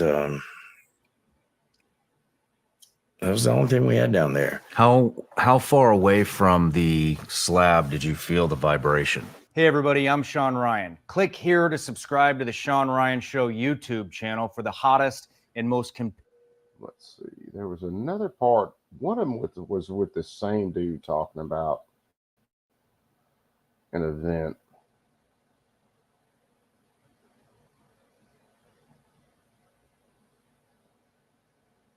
Hey, we'll switch to this one.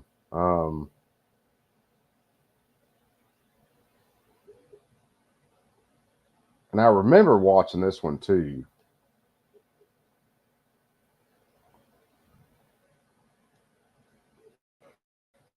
And I don't know, for the life. Were you born between?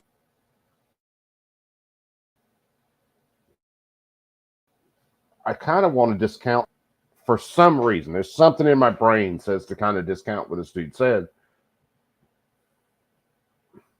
But I really can't fully discount it. Not if I'm being honest about things. I can't.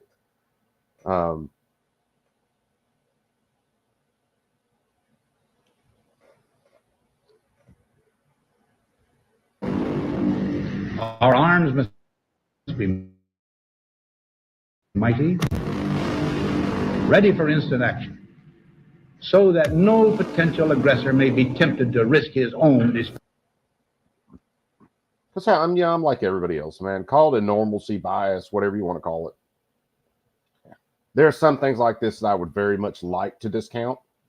Oh, hold on. We're going to show G's real fast because I forgot to show G's. So this is the footage G sent over or posted in chat. And hopefully some of you guys watched it already. We're going to watch it real fast. This was him doing the classic car stuff.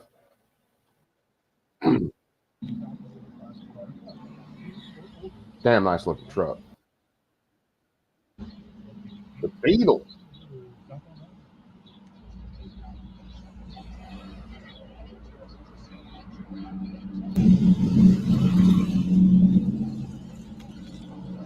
Oh, man, there's some nice old cars rolling there.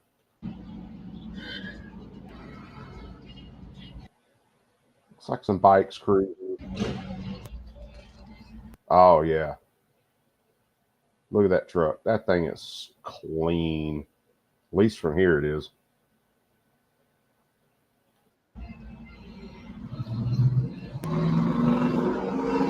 Ooh.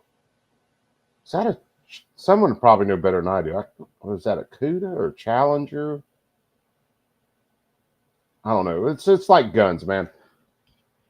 There are a lot of people that can identify a gun just by a side profile or looking at the pins that go in it. I'm not that way. Not with guns, not with cars. I just know what looks good to me. Nova? Okay.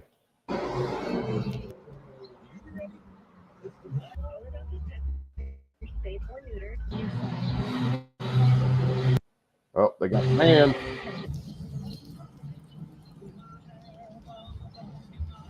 Another Beetle. That other one's like a Scout. Nice little truck. Chevy. Nice. And I know someone will know what that is, and it looks awful freaking familiar, and I can't think of the name of it.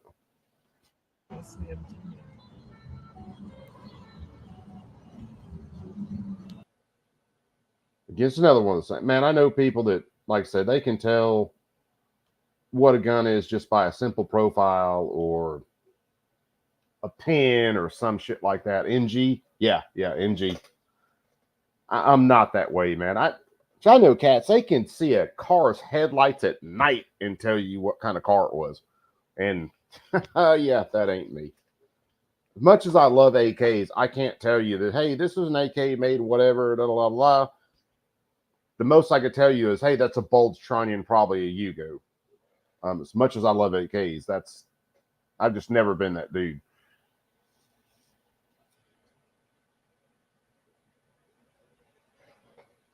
%90 are super clean. Oh, nice.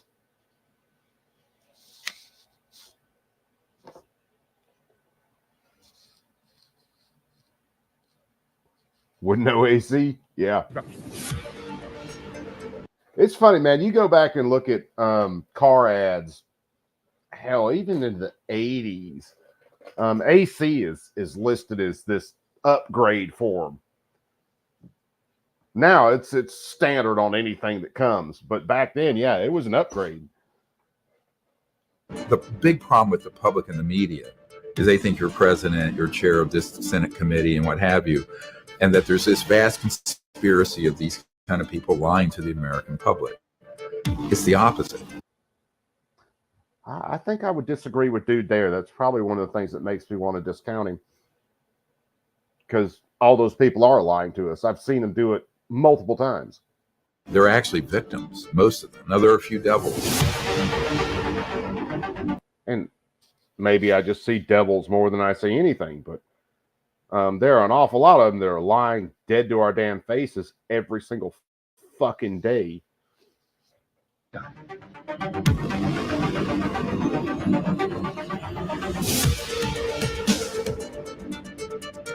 When it comes to field operations and the stuff that I was doing in my arena as a special operator, I don't know about what they're doing and how they play in with this black budget stuff. Let's start with Lockheed Skunk Works. Yeah, dude. Gee, I bet you that was a nice ass truck, brother. Hell, I missed my 93 Ford F-150. But we can no longer risk emergency improvisation of national defense. We have been compelled to create a permanent armaments industry of vast proportions. A night vision video from a Navy destroyer, a mysterious flying triangle above the deck of the ship. But some of the objects go beyond just flying in the sky. One shows a spherical object dipping into the ocean, similar to an incident in Puerto Rico. I want to make a distinction between the black budget and highly classified, legally overseen projects. Here I'm talking about, there's a guy I'm working with now who literally Take it easy, G. We'll catch you after a while, brother, man. oversees the black budget of the United States. He was never read in on the UFO or UAP issue. And when he tried to find out, he went out to the... Dude, I seriously missed the 79 Thunderbird my uncle gave me when I was 18. I loved that damn car. Lockheed Skunk Works. He was showing a bunch of these conventional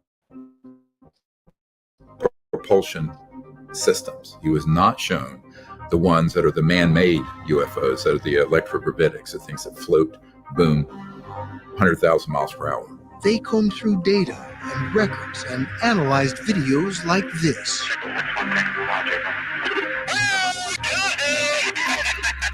A Navy aircrew struggled to lock on to a fast-moving object off the U.S. Atlantic coast in 2015. That's crazy. That footage pops up in a lot of stuff because it was part of the declassified stuff that came out.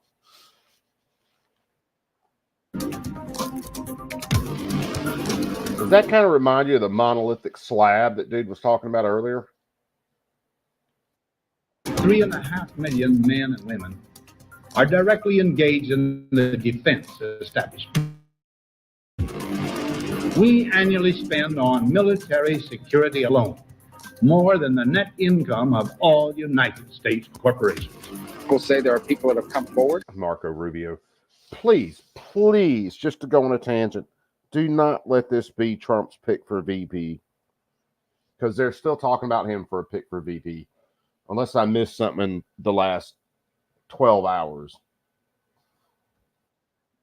To share information with our committee. Take it easy, Z. Over the last couple of years, I would imagine some of them are potentially some of the same people that perhaps he's referring to. I want to be very protective of these people.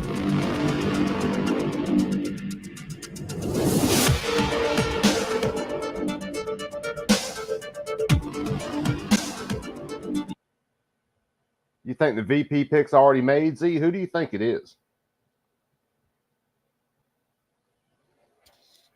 I've got a feel it would be JD or maybe who's it, Vilsack? I can't think of the dude's name offhand. But yeah, I haven't heard 100% what his VP pick's going to be. But if he picks a fucking swamp critter, man, fuck it. Which I'm done with this shit these days anyway right now. The inside of the craft seemed almost infinite. Mr. Brett, and again, this is a small part of the interview he did with this guy. If you look at Sean Ryan's channel, you can find the full interview, and you're talking about a couple hours worth of content that he sits down and talks to this guy about. Can you describe what we're looking at? What are we observing? It's reflective in this video, somewhat reflective, and it quickly passes by the cockpit of the aircraft. Now this, yeah, JD I think is one it would probably go with, and I haven't looked too much into JD, so conjunction of an immense military establishment and a large arms industry is new in the American experience. The total influence, economic, political, even spiritual, is felt in every city, every state house, every office of the federal government. We recognize the imperative need for this development. Eisenhower warned us about the military-industrial. All right, hold on. Let's see if I can find one where this dude's actually talking about some of the actual UFO stuff, since that seems to where. Thank you, Warsaw. He got us on tonight. Yeah, that was the industrial military complex stuff.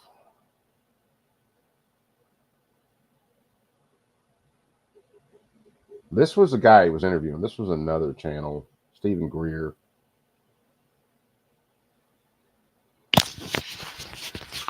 Since we're talking about the Sean Ryan show, I'd like to stay on his show with him.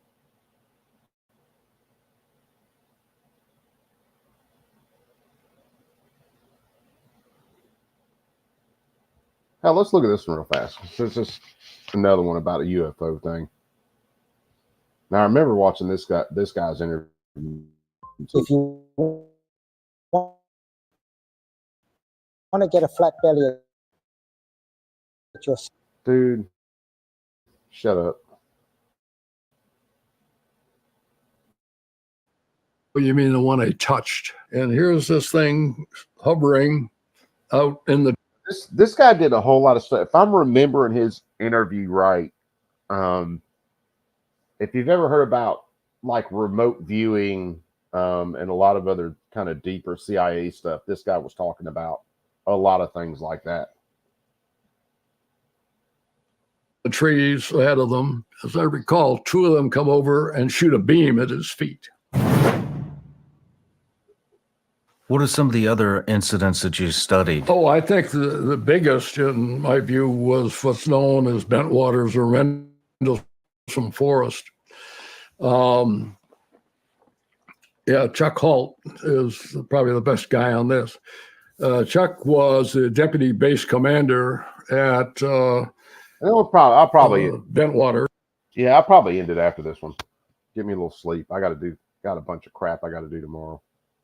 Or today, actually. And this is volumes written on the particular case, but I found it very significant because of the number of people involved. And it's one of the few cases, most of the time you study these things and the credibility, this is one that gets stronger over time. More and more people coming out. And now they found one fairly recently radar confirmation that there was something over the base. And it was not a singular event. What I learned from Chuck later, this had been going on for a long time. And it turns out this was almost like the ranch kind of thing where the events had been reported for decades. It just keeps happening. It just keeps happening. Of various kinds. I mean, some of them were lights in the sky and strange phenomena being reported. But the particular one here was, and it started in late December 1980. By the way, you should come back to Cash Landrum because it's interesting that happened at the same night. But so this one's out there, and they see what they think is a plane has crashed or something off the base. And so Roger Pennison and John Burroughs and another one go out there. And, well, they have to, this gets very sensitive now because you're leaving a military base and have to leave. These are air policemen. Leave the weapons behind because the SOFA agreement as to what you can and can't do and where you can do it. So they go out. Even him understanding that really lends credibility to what he's saying. And it was interesting because years later I called Jim Pennison, who was a staff sergeant at the time. And so I want to talk to you about the UFO. He says, "Oh, you mean the one I touched?" And actually walked up on it. There's a heavy thing sitting on the ground. It's in, like I said, late December. And what was interesting is there's actually indentations on the ground. And I've seen the plaster casts from this. So you had physical evidence of this thing sitting on the ground, must have had weight. He talks about certain symbols that he saw and wrote those up. So the first incident happens. You get all days later. You get all your footage done, Red Dawn? They're having a end of the year party or Christmas party, and Chuck is there, and they're about to give out the awards for being nice people and that. And he says the provost marshal comes in. He says they're back. He says, "Who's back?" He says, "The UFOs are back." And Chuck tells us both, but it was, "I'll take care of this." One of the worst decisions he probably ever made, thinking, I'm going to go out and we're going to resolve this. So he gets, I forgot who the sergeant was who was with him, who gets radiac meters and things to check on radiation and whatnot. And he goes out. Hold on, let me see. What were you saying, Red? Had some issues with ambient light.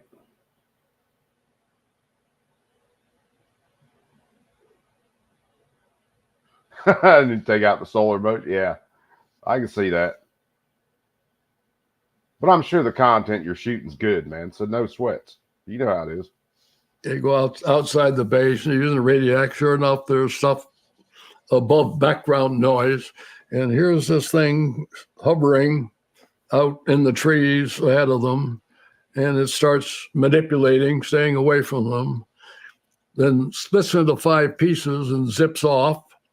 And as I recall, 2 of them come over and shoot a beam at his feet.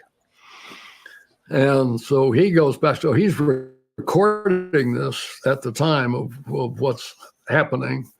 And that eventually got released. And then the conventional wisdom was, because there's a periodicity to these lights that are appearing. And he says, it's got to be a lighthouse at some distance away. And they went back and looked at it and said, you can't see the lighthouse from there. But we have over 60 witnesses now. Are you familiar with the PRP, Personnel Reliability Program? No. Okay, well, again, the other... He starts to dig in this program, which he's going to talk about some here.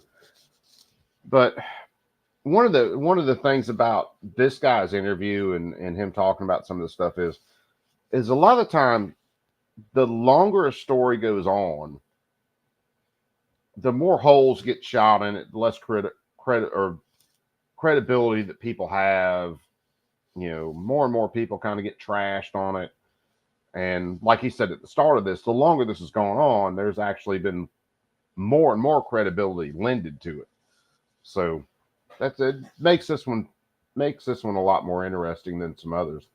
Aspect of what was not known at the time was that Bentwaters was the forward-most nuclear storage area in Europe. And supposedly this thing came down into the storage area. And I had met with Chuck. Well, I've now moved to Los Alamos, and years later I heard about this, and I knew where he was as a civilian. I had set up lunch, like to meet with him. And what he says was, because nothing, so there was no debriefing or anything of that nature at the time. And he says, I'm finally going to get debriefed because I'm coming from Los Alamos. And no, I'm there to... And you see that pop in the top of the screen, the remote viewers. That's part of what this guy talked about during this long interview. Ask questions and whatnot. He is convinced that a lot of his people were screwed with. After this, their careers in general did not fare well. Burroughs has had significant medical issues. Maybe it's just me, but I watch people talk. I watch the way they move their hands and a lot of body language when people talk. And another thing that adds kind of credibility to me about what this guy is saying is kind of the more, it's not a nervous way he's moving his hands,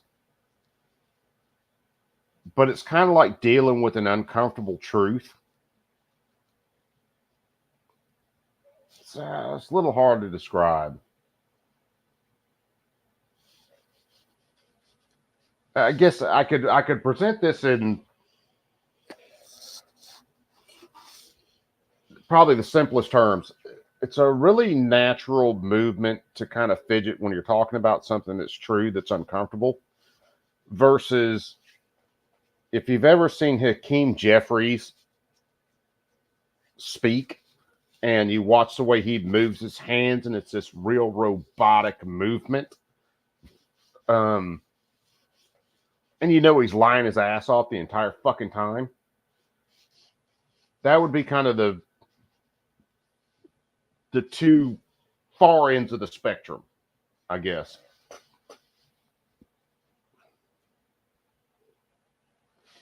I think some of them might be some alien technology, Red. I think there are a lot of them that are, and I said it earlier tonight, I think there are a lot of them that are man-made technology. whether or not it is developed off of an alien technology, some I think are, some I think aren't. Some I think are earlier versions of our own technology, even though they're light years ahead of what mainstream kind of technology is showing.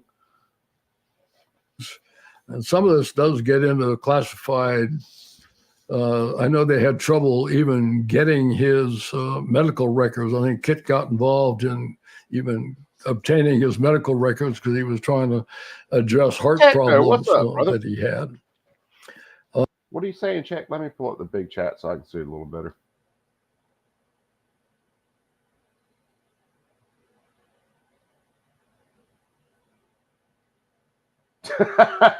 Yeah, well, we caught a little bit of some copyright issues earlier, if that makes you feel better. So I got another copyright claim I got to submit, and I should win that one too. Should be easy, simple, fair use. For using stuff off the History Channel. Bunch of jack-offs. So far, I'm batting 1,000 fighting copyright claims, so I would be amazed if that one didn't go that way. Matter of fact, we shut it down for a little while on YouTube and just went strictly to Rumble. Well, no, not strictly to Rumble. I was still streaming on X. And then we came back, opened it back up on YouTube. So we're running all 3 major platforms right now. But again, it's the amount of witnesses, the physical witness, recurring event,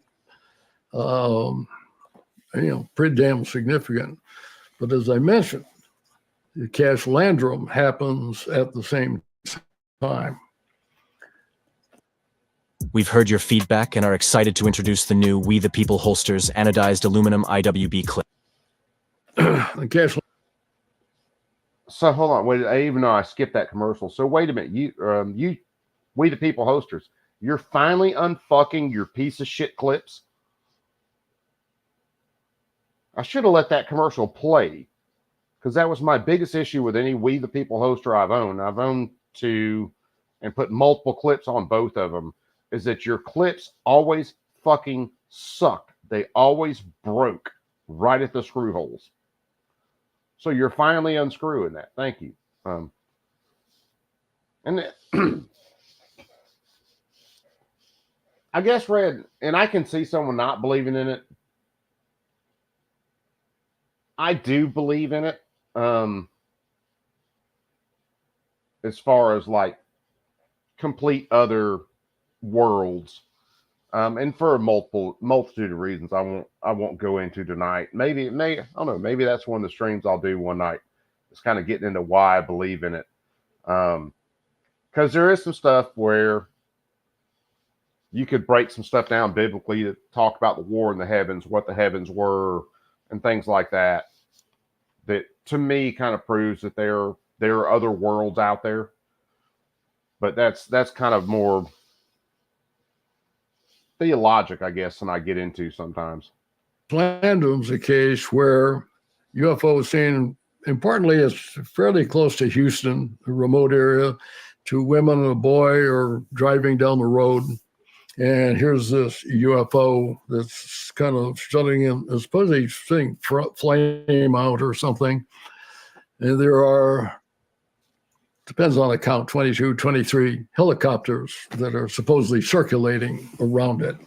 Now, this is, I think it's the 27th of December. And if you know anything about what goes on. Didn't we hear that number, 22, 23 helicopters around that other flying object tonight? Between Christmas and New Year's, basically nothing.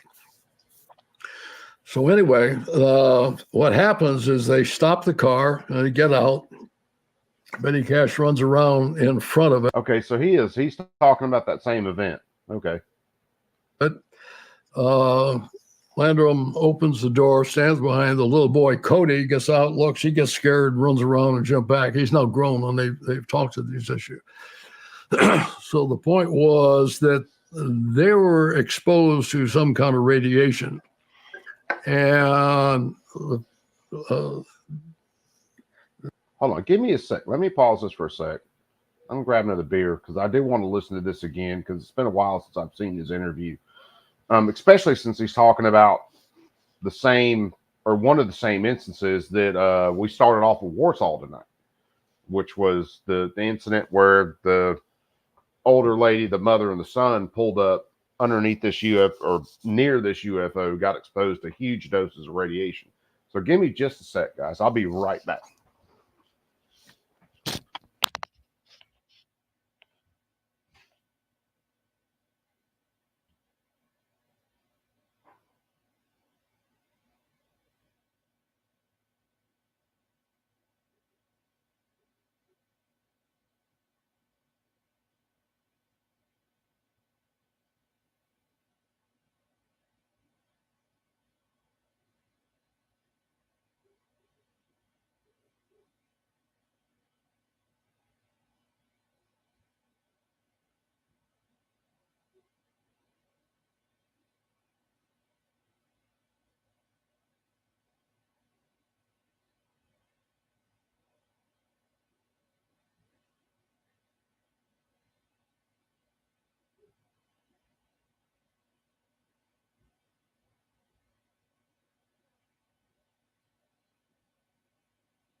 Told you I'd be right back. Mike Clune's back. Mike McClune the Goon. What's up, my brother?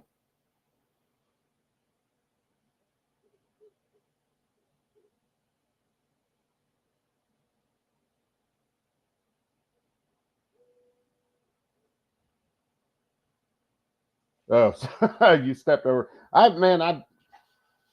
almost jumped on Bacon Stream last Friday, man. I was gonna do it and something happened. I couldn't. So it's been a while since I've been on one of Bacon Streams. I got to stop in there and say, hey, who knows if they're still running after I do this, because I'm only going to run a little bit longer. Who knows? I may still stop by Bacon Stream, just shoot shit, say hi to my brother, because it has been a while since I've been over there on Bacon Stream. Hold on, let me see what my crazy ass connection's doing now. For a place where this is the only device I'm running on the internet right now, this connection wants to go damn stupid, and it's killing me. And I don't have a whole lot of shit playing in the background or anything like that. I killed a bunch of other tabs. Betty Cash, who had got out in front, in fact, later died from leukemia, but she has whole body radiation. Landrum, not so much, but she's standing with the car door, so it's partially blocking it. And Cody, the little boy who runs around and jumps back, so he's got minimal. So everything physically fits. Fast forward a few years, they sue the government, specifically the Air Force, over this event because of danger and the supposition. Matter of fact, in a couple of minutes when I get ready to kill this, I'll post Bacon Stream in the chat. Anybody who wants to bounce over there, bounce over. Position here is this was some kind of test vehicle that was out there in the radiant, and particularly because of the helicopters. What happens is, and I getting kind of, I don't mean to cut into this guy's story too much, but you know, we listened to this couple different parts about this tonight, and I really do think it was a test vehicle, U.S. made test vehicle that they ran into that night. And that's why the flight of birds was there, the choppers. In case anybody wasn't in earlier, there was like 20 something birds supposed to be around there, Chinooks and some other helicopters. I really do think that was some pre or very early on U.S. technology that they ran into. That the Air Force looks at it and says, ain't ours. And besides, those are Army helicopters. And so it comes to Army IG. Well, remember, I used to work there. Hey, everybody, I'm Sean Ryan. Click here to subscribe to the Sean Ryan Show YouTube channel for the... All right, let me kill that. So, yeah, if you're not following Sean Ryan, man, you should be. Like I said, he started out as a SEAL, went to CIA contractor, did a ton of, when he started his channel, he did a lot of firearms training, then started doing interviews with a lot of other special operations guys. And the last little while, he's branched out and started doing interviews with a lot of people from a lot of different walks of life, a lot of different ends of the spectrum, and does really long form content, interviews, really gets in depth on a lot of things, is excellent at his interviews. Just a really solid, if you're like me and you say you're at work and want to listen to something long form, he's great to listen to. And depending on the mood I'm in at work, I'll either listen to long form content like his, or I might be listening to a book or any number of different things, but it's typically going to be some long form stuff. That way I can just throw it on, I can listen to it, and I don't have to worry about, oh, this song, that song, and bullshitting like that. So, Mike, is that Bacon's link you threw out there?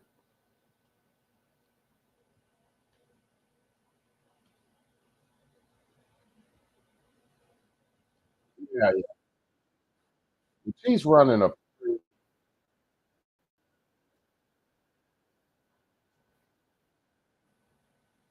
looks like Bacon's pretty full panel right now. Outlaws over there, California Ford. I don't know the anime dude. Sunflowers is in there. God bless everybody.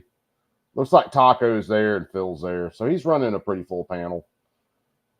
Vanessa Kitty's over in the chat. So who knows? I might still bounce over there just to fucking do it because I haven't been over on Bacon's channel in a while. But if you just like chaotic, just fucking throw it against the wall, Bacon's chats are where they're at. They tend to involve in complete fucking pandemonium. If you think my chats go bad, I won't say bad. If you think they get chaotic, Bacon's definitely get chaotic. Abigail, what's up, sis? Where you been?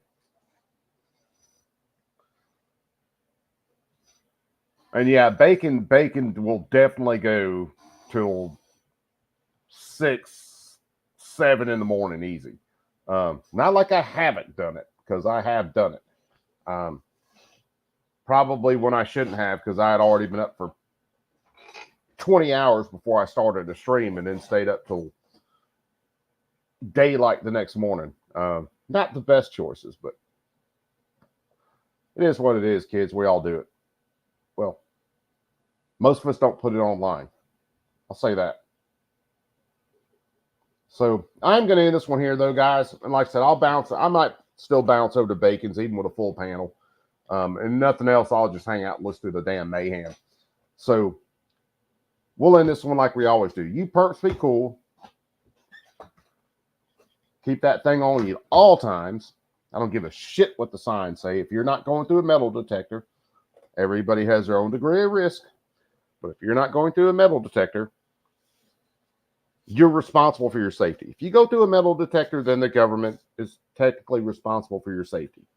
If you aren't going through a metal detector, be responsible for your own fucking safety. Because we all know shit gets crazy. So you perps be cool. Love each and every one of you guys. Thanks everybody who showed up tonight. There's been a lot of guys in and out. Mike McClune put the link for Bacon over here. I've got it open up in another tab right now. Hell, let's go harass Bacon. If nothing else, we'll make a whole lot of fucking bad jokes and have a little bit of fun. So thanks, guys. Thanks for showing up. Thanks for hanging out for goddamn another long ass stream. And we will catch you guys on the next one. Later, guys.